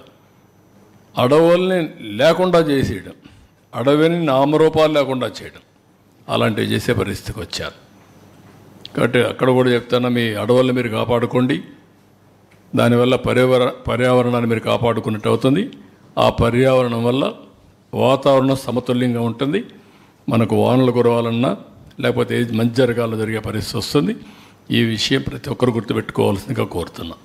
సార్, దీంట్లో అధికారులు రెస్పాన్సిబిలిటీ లేకుండానే ఇదంతా జరిగింది అని అంటారా? కింద స్థాయి నుంచి ఒక్కొక్క దశలో ఇప్పుడు సర్వేపల్లి ఫర్ ఎగ్జాంపుల్ మీరు చూపిస్తున్న క్వార్డ్స్, వైట్ క్వార్డ్స్ కావచ్చు, మక్కా క్వార్డ్స్లో బేసిక్గా ఒక సర్వేపల్లి నియోజకవర్గంలో ఒక ఎంఆర్ఓ ఆఫీస్ ప్రాంగణంలోనే తవ్వేశారు. మరి ఎంఆర్ఓ ఏం చేస్తున్నాడు అక్కడ? కాదు, కుప్పం యూనివర్సిటీ చెప్పాను కదా, పిల్లలు చదువుకునే యూనివర్సిటీలో గ్రనైట్ ఇల్లీగల్ క్వారింగ్ జరిగింది. అంటే ఇప్పుడు నేనేమంటున్నానంటే ఇక్కడ ప్రభుత్వ యంత్రాంగం నిర్వీర్యం అయిపోయింది, నిర్వీర్యం చేసేశారు, యథేచ్ఛగా దోపిడీ చేశారు. ఇది దోపిడీ అని అడిగితే వాళ్ళ మీద దాడులు చేశారు, రాస్తే మిమ్మల్ని జైల్లో పెట్టారు. వాళ్ళు ప్రేక్షకుల మార్గం ఉన్నారు ఆఫీసర్లు. కొంతమంది కొల్లుడయ్యారు, అలాంటి వాళ్ళని పెట్టుకున్నారు. కొల్లుడైన వాళ్ళు పెట్టుకున్నారు. ఏదో కొంతమంది మిగిలిన వాళ్ళు ఎక్కడో లూప్ లైన్లో ఉన్నారు, ఏమీ చేయలేని నిస్సహాయ స్థితికి వచ్చారు. అదే జరిగింది. పెద్ద ఎత్తున బొమ్మలు వేశారు, దాదాపు 700 కోట్ల రూపాయలు ఖర్చు అయ్యింది. ఒక రకంగా చెప్పాలంటే ఉత్తరాంధ్రలో సాగునీటి ప్రాజెక్టులకి ఖర్చు పెట్టాల్సినటువంటి దానికంటే తక్కువ పెట్టారు. ఇప్పుడు దాన్ని తీసుకురావాలన్న డబ్బులు ఏం చేయాలి? నాకు అందరూ ప్రజలు సజెషన్స్ ఇవ్వాలి. ఇప్పుడు ఇవన్నీ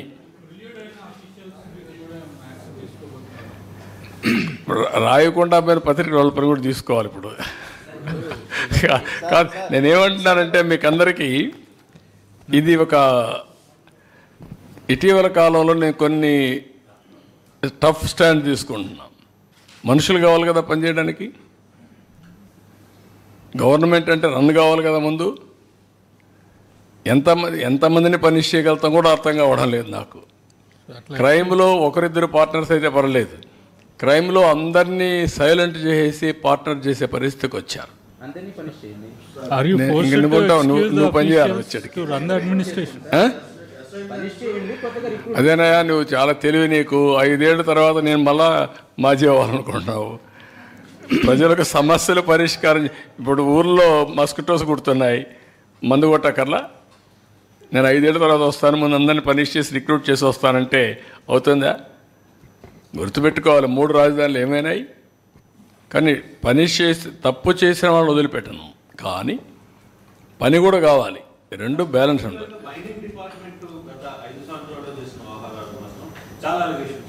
అలిగేషన్సా? కాదే, అలిగేషన్స్ అంటే చాలా చిన్న పదం వాడుతున్నాం. అలిగేషన్స్ అని ఆరోపణలు కాదు, వాస్తవాలు కూడా కాదు, విధ్వంసాలు జరిగాయి. మామూలు విధ్వంసం కాదు ఇది. దాన్ని క్షమించడానికి నేరం చేశారు. ఎవడతను? ఎక్కడి నుంచో వచ్చాడు, ఊడిపడ్డాడు. ఇక్కడుండే ఆఫీసర్ కూడా పెట్టల హెడ్ని.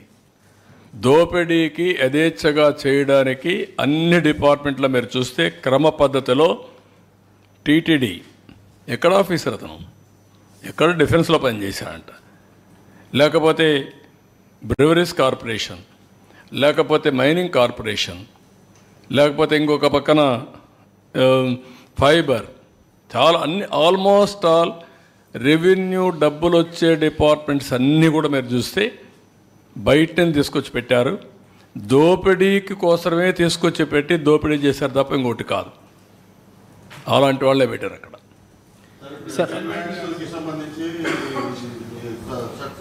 Mic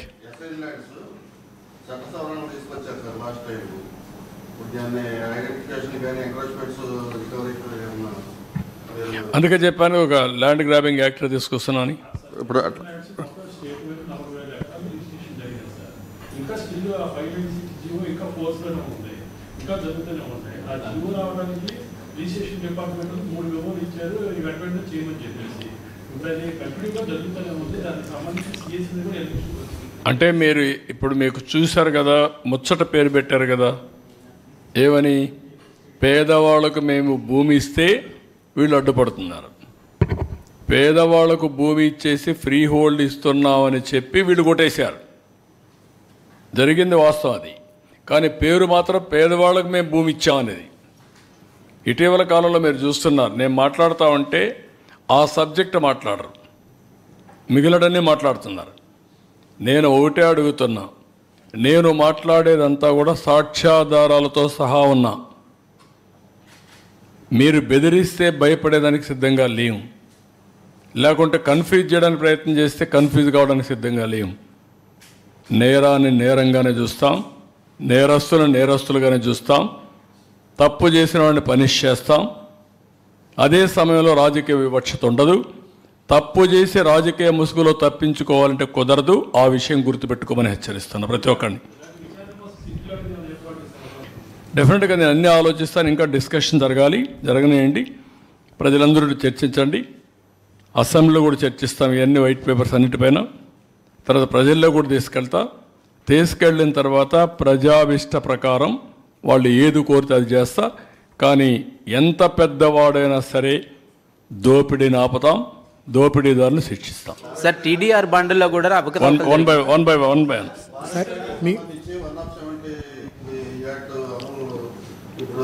government central government 3 GO release చేసింది సార్. దాన్ని గిరిజనేతలకి అప్పగించవచ్చు అని చెప్పి అటవీ ఆ పేరు మీద తీసుకుంటున్నాడు. దాన్ని మళ్ళీ ఏమన్నా అటవీ భూముల్ని గిరిజనేతలకు అప్పచెప్పిన ఎక్కడ ఏజెన్సీ ఏరియాలనా? దాన్ని నేను ఎగ్జామిన్ చేస్తాం. అప్పుడు ఇచ్చాము మేము, దాన్ని ఎట్లా చేయాలో చేస్తాం మేము ఆలోచిస్తాం. సార్ టీడీఆర్ బాండ్లో కూడా పెద్ద ఎత్తున అవకతవకలు జరిగినాయి అనేది అలిగేషన్స్ ఉన్నాయి. ఏది టీడీఆర్ బాండ్స్ ఒక అదే వస్తాను. పీడిఎస్ రైస్ కూడా పెద్ద జరిగింది. అవకాశం ఉంటే ఆకాశం హద్దుగా వెళ్ళిపోయారు వీళ్ళు. టీడీఆర్ బాండ్లు ఏంటండి, లేకుంటే రైస్ ఏంటండి, దానికి మొబైల్ వ్యాన్స్ ఏంటండి? అంటే యథేచ్ఛగా తీసుకుపోవడం, అక్కడ పంచాయతీ నాటకాలు ఆడడం, మళ్ళా తీసుకొచ్చి పోర్టుకి వెళ్ళిపోవడం. ఎప్పుడన్నా చూశారు ఒకే మంత్రి ఇక్కడ ఫారెస్ట్ మైనింగ్, అక్కడ ఒకే కుటుంబం MLA, rice millers association president, civil supplies corporation chairman. Can you imagine? అంటే దొంగకి తాళాలు ఇవ్వడమే కాకుండా లైట్లు కూడా అరేంజ్ చేసి యథేచ్ఛగా దోచుకోమన్నారు. వెహికల్ పెట్టారు, ఏమి ఇబ్బంది లేకుండా మళ్ళీ తీసుకొని నేరుగా పోర్టు దగ్గర తీసుకెళ్ళిపోవచ్చు. సార్ విశాఖపట్నంలో పెద్ద ఎత్తున భూదోపిడీ జరిగిందని 5 ఏళ్ల పాటు అనేక సార్లు, అంటే మీరు ప్రతిపక్షంలో ఉన్నప్పుడు మీ పార్టీతో పాటు ఇతర పార్టీలు కూడా ఆరోపించాయి. ప్రధానంగా ఉత్తరాంధ్రను విజయసాయిరెడ్డి దోచుకున్నాడు అనేది ఒక ప్రధాన ఆరోపణ. అక్కడ ఉన్నటువంటి అనేక భూములు కొట్టేయడంలో 2 ఏళ్ల పాటు ఆయన కీలకంగా వ్యవహరించారనేది ఉంది. ఆయన పైన కావచ్చు, లేదంటే వైసీపీ భూదోపిడీ పైన విచారణకు ఏదైనా ఆదేశించబోతా ఉన్నారా? ఎవ్రీథింగ్ ప్రైమా ఫేసీ లేకుండా మనం ఏది ఆదేశాలు ఇచ్చినా కరెక్ట్ కాదు.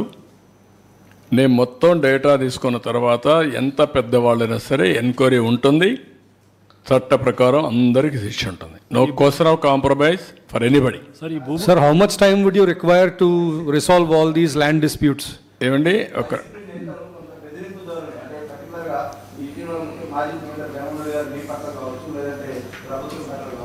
కొంత బెదిరింపు ధోరణిలో మాట్లాడుతూ ఉన్నారు.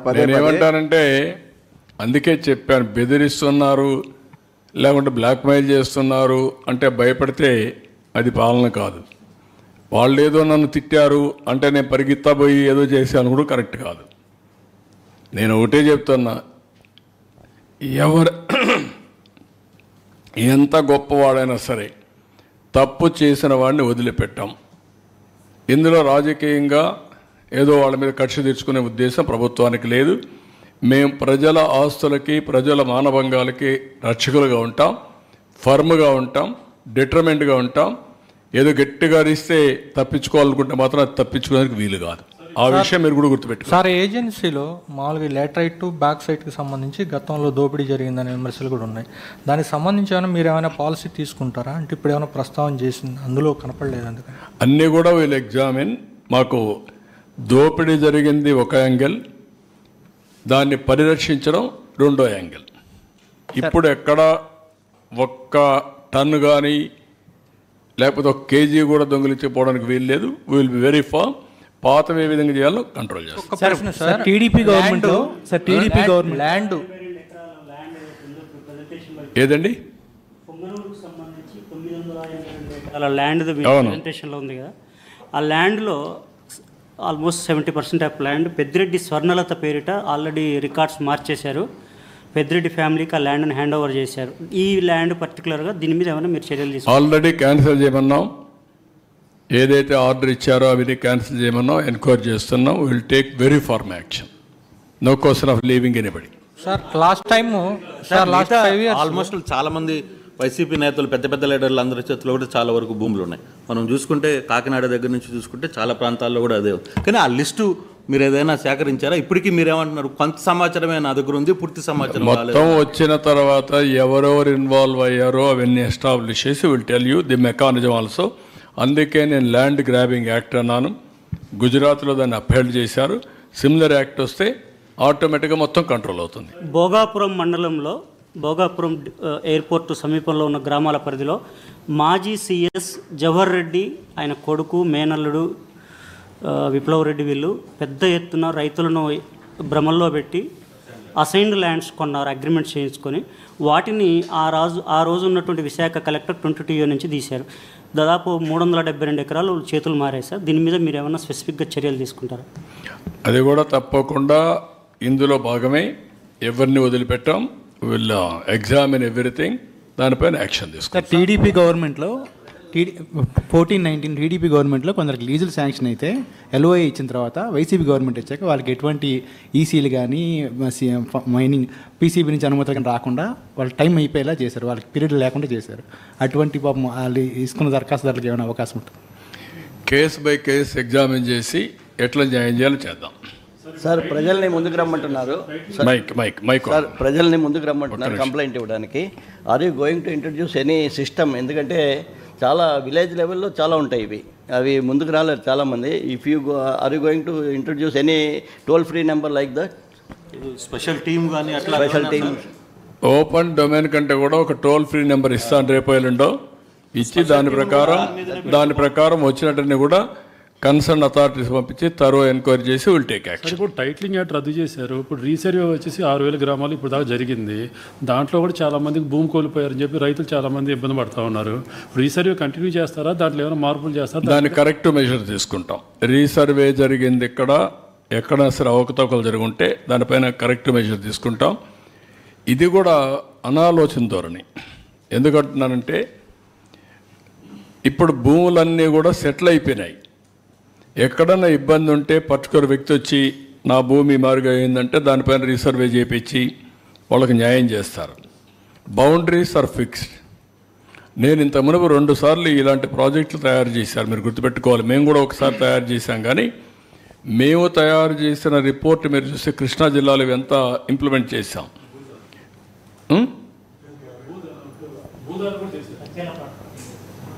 బోదార్ కానీ ఇంకోటి చేసాం మేము. ఆ పేరు ఏదో మర్చిపోయాను నేను.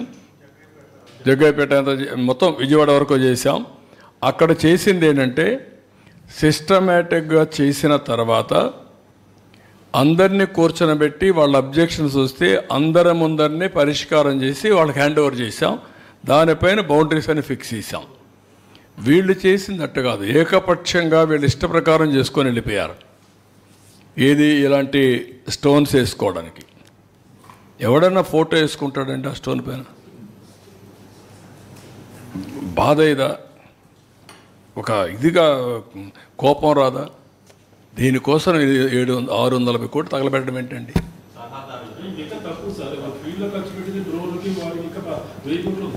అదే ఒకటి ఉంది. మళ్ళీ మీరు చెప్పే రీసర్వే, నేను ఆ రీసర్వే నేను 2 ఎగ్జాంపుల్స్ ఉన్నాయి నాకు. భూసేవ మేము చేసిన భూసేవ వీళ్ళది పేరు పెట్టారు. నేను ఒకసారి కెనడా నుంచి హెలికాప్టర్లు తెప్పించి ఖమ్మంలో ఒక పైలట్ ప్రాజెక్ట్ చేశాను నేను సమైక్య ఆంధ్రప్రదేశ్లో. ఆ పైలట్ ప్రాజెక్ట్ చేస్తే భూములన్నీ కూడా బౌండరీస్ మారిపోతున్నాయి. అది చూసిన తర్వాత నేను చెప్పాను, ఇది కానీ చేస్తే మాత్రం ఫినిష్ చేస్తారు, మనల్ని చేయొద్దని చెప్పాను. తర్వాత కాంగ్రెస్ వచ్చిన తర్వాత నిజామాబాద్లో ఒక యాక్ట్ తీసుకొచ్చారు, వాళ్ళకి చేశారు కంబైన్డ్ ఆంధ్రప్రదేశ్లో. ఆ రోజు చెప్పాను నేను ప్రయత్నం చేశాను, ఈ సక్సెస్ కాదు, అనవసరంగా 2000 కోట్ల రూపాయలు మీరు తగలబెడుతున్నారని చెప్పి ఆ రోజు చెప్పాను నేను. అది అట్లే చేశారు. ఇది 3వ ప్రయోగం. అది ఏమీ కంటిన్యూ కాదు, అందరూ హ్యాపీగా ఉన్నారు, వాళ్ళ భూములు వాళ్ళ దగ్గర ఉంటాయి. సెలెక్టివ్గా ఎవరైనా వచ్చి నాకు భూమి ప్రాబ్లం ఉందంటే అంతవరకే సెటిల్ చేస్తాం, అప్పుడు క్యాన్సిల్ చేస్తాం, ఆపేస్తాం సార్. ఆపేస్తాం. ఈ రాళ్ళు ఏం చేయాలో మీరు అందరూ ఆలోచించండి. Sir, looking at the magnitude of the problem you have explained regarding land and all of these natural resources that were looted, how much time do you think you require to resolve all these issues, and how much can the exchequer get back when you repatriate all that money? ఇప్పుడు తీసుకెళ్ళారు, ఇంక recover చేయాలి, process ఉంది. నేను అందుకే I'm assuring everybody as early as possible I want to set right government institutions and also total disputes. Sir తమిళనాడులో everything.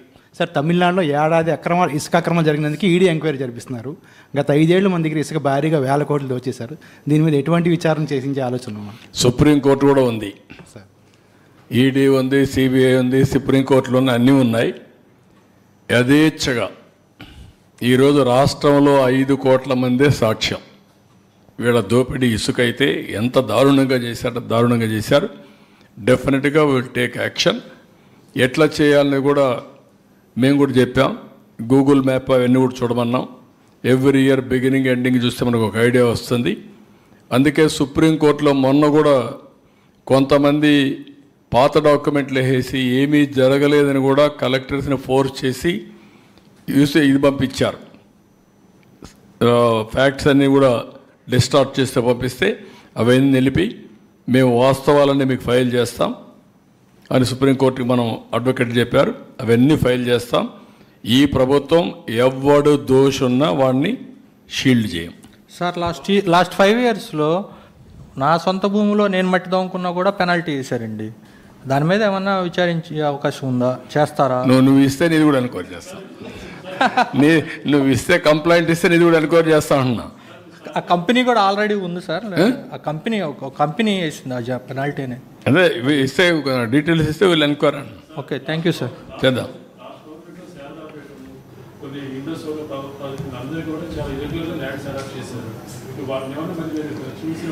నేను అందుకే మొత్తం నేను ప్రజెంట్ చేశాను. చర్చ జరిగినాయండి. నేనేదో ముందుగానే నేను అది చేస్తా ఇది చేస్తా నేను చెప్పడానికి సిద్ధంగా లేను.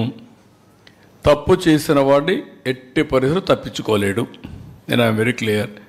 బెదిరిస్తేనో భయపెడితేనో లేకుంటే మమ్మల్ని మీద విమర్శలు చేస్తేనో తగ్గిపోతాం అనుకుంటే కరెక్ట్ కాదు. కొంతమంది అధికారులు సహకరించడం లేదనేది ఫైనాన్స్ ఆర్థికపరమైన అంశాల్లో కూడా ప్రాపర్ డేటా ఇవ్వడానికి కూడా సిద్ధంగా రావట్లేదు అనేది స్వయంగా మంచిగా చెప్తున్న పరిస్థితి. సో అలాగే చాలా డిపార్ట్మెంట్స్లో కూడా రెవెన్యూలో కావచ్చు, వీటిలో కావచ్చు, కొందరు ప్రాపర్గా డీటెయిల్స్ ఇవ్వడంలో ముందుకు రావట్లేదు అనేది అధికారుల మీద వస్తున్న ఒక వాదన. అంటే వాళ్ళు అక్కడ అధికారులు అక్కడ లేరు కదా, ఇప్పుడు ఉండేవాళ్ళని మార్చాం. కొంతమంది డిపార్ట్మెంట్లో ఉంటారు. ఎక్కడైనా సరే డేటాని డిస్టార్ట్ చేయలేరు ఆర్ మాయం చేయలేరు. ఒక దిక్కడ చేసినా వేరియస్ ప్లేస్లో ఉంటాయి. దాని గురించి పెద్దగా వరీ కావాల్సిన పని లేదు. Will establish all these things. Necessary action will be taken. ఎవరిని వదిలిపెట్టే సమస్య లేదు. మీరు కూడా కొంచెం ప్రాపర్గా ప్రొజెక్ట్ చేయండి. చర్చ జరగాలి రాష్ట్రంలో. ఏం జరిగింది? ఇప్పుడు నేను 4వ వైట్ పేపర్ ఇది, ఇంకో 3 ఉన్నాయి. ఆ 3 కూడా అనౌన్స్ చేస్తాను ఈ వీక్లో. ఆ తర్వాత అసెంబ్లీలో చర్చ చేస్తాం, ఆ తర్వాత ఫీల్డ్ కూడా వెళ్తాం, ప్రజల ముందర పెడతాం. చర్చ చేసిన తర్వాత వాళ్ళందరూ ఆమోదయోగ్యంతో చర్యలు కూడా ప్రారంభిస్తాం. సార్ రెడ్ శాండిల్ అసెంబ్లీలో 1 కానీ 5 రోజులు, ఒక రోజు 2 రేపు ఒక్క రోజు కాకుండా రేపు ఇది ఉంది, మాకు క్యాబినెట్ ఉంది, నెక్స్ట్ డే నుంచి పెడతాం. Thursday, Friday, Saturday. Sir red sandal cases, smuggling cases అనేది ఆన్ డైలీ బేసిస్ రిపోర్ట్ అవుతున్నాయి సార్. దాని మీద ఏమైనా మెజర్స్ తీసుకుంటున్నారు? డైలీ బేసిస్ రిపోర్ట్ అవుతున్నాయి అంటే పట్టుకుంటున్నారు, అవుతున్నాయి. లాస్ట్ టైం చాలా ఫర్మ్గా యాక్ట్ చేసాం, మీకు ఐడియా ఉంటుంది.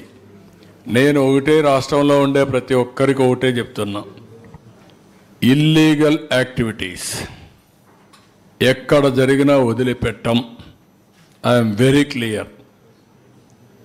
అలవాటైన వాళ్ళు ఎవరైనా ఉంటే అలవాట్లు మానుకోండి, మానుకోకపోతే మాత్రం చాలా ఫర్మ్గా ఉంటాం. రెండోది, గంజాయి మత్తులో లేకుంటే మద్యం మత్తులో ఇష్టానుసారంగా ఆడబిడ్డలపైన అత్యాచారాలు చేయడం, నేరాలు చేయడం, గంజాయి దాగి రోడ్డు మీద పడడం, ఇవి చేస్తే మాత్రం చాలా జాగ్రత్తగా ఉండండి. మళ్ళీ మళ్ళీ వార్నింగ్ ఇస్తున్నా. ఒకసారి చెప్పా, రెండోసారి చెప్పా, మూడోసారి చెప్పా, రేపు ఏం చేయాలనో కఠినంగా వ్యవహరించి చేసి చూపిస్తాం. హెచ్చరిక చేస్తున్నా రాష్ట్రంలో ప్రతి ఒక్కరికి, యాంటీ సోషల్ ఎలిమెంట్స్కి అందరికీ హెచ్చరిక చేస్తున్నాం. అందుకే ఈరోజు జరిగిన నంద్యాలలో జరిగిన ఇన్సిడెంట్ కానీ, అదే మరి ఈస్ట్ గోదావరిలో శ్రీకాకుళంలో జరిగిన ఇన్సిడెంట్ కానీ చాలా సర్వసభ్యం సమాజం చీకొట్టే సందర్భాలు ఇవి. ఏంటంటే 9 సంవత్సరాల అమ్మాయి, 3 దేశపోయి రేపు చేయడం ఏంటి, ఆ అమ్మాయిని చంపేయడం ఏంటి, వాళ్ళు మైనర్స్ ఏంటి, మైనర్స్ కూడా మారి తయారైపోయే పరిస్థితికి వచ్చారు, వాళ్ళని కూడా చెడుదారిని పెట్టే పరిస్థితికి వచ్చారు. ఇక్కడేంటి 6 నెలల అమ్మాయి ఏంటండి, వాడు ఏంటి, కొంచెమైనా సరే చిన్న పిల్లల్ని కూడా ఈ మరి హెరాస్ చేసే పరిస్థితికి వచ్చారంటే ఎంత దారుణం మనం ఆలోచించాలంటే. ఇది వ్యవస్థ ఎంత భ్రష్టు పట్టింది, ఎంత చెడిపోయింది, మనసులు ఏ విధంగా కలుషితం అయిపోయినాయి. ఒక్కొక్కరు ఎట్లా తయారయ్యారంటే ఒక ఉన్మాదుల మారిగా తయారయ్యే పరిస్థితికి వచ్చారు. దీనికి కారణం గడిచిన 5 సంవత్సరాలు. దీన్ని చాలా గట్టిగా వార్నింగ్ ఇస్తున్నా. ఎవరికైనా ఇంకా మత్తుంటే మాత్రం షాక్ ట్రీట్మెంట్ తప్పదు, మీకు be careful on that. Resurvey లేదు, నిలిపేశాం. You stop resurvey.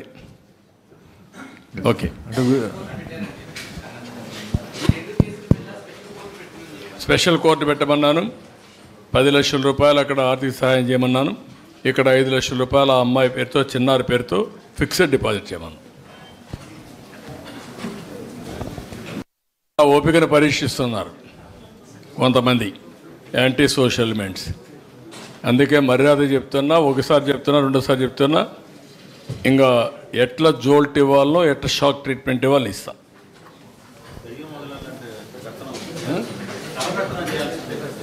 కర్ర పెత్తనం కాదు, ఎట్లా షాక్ ట్రీట్మెంట్ అంతే.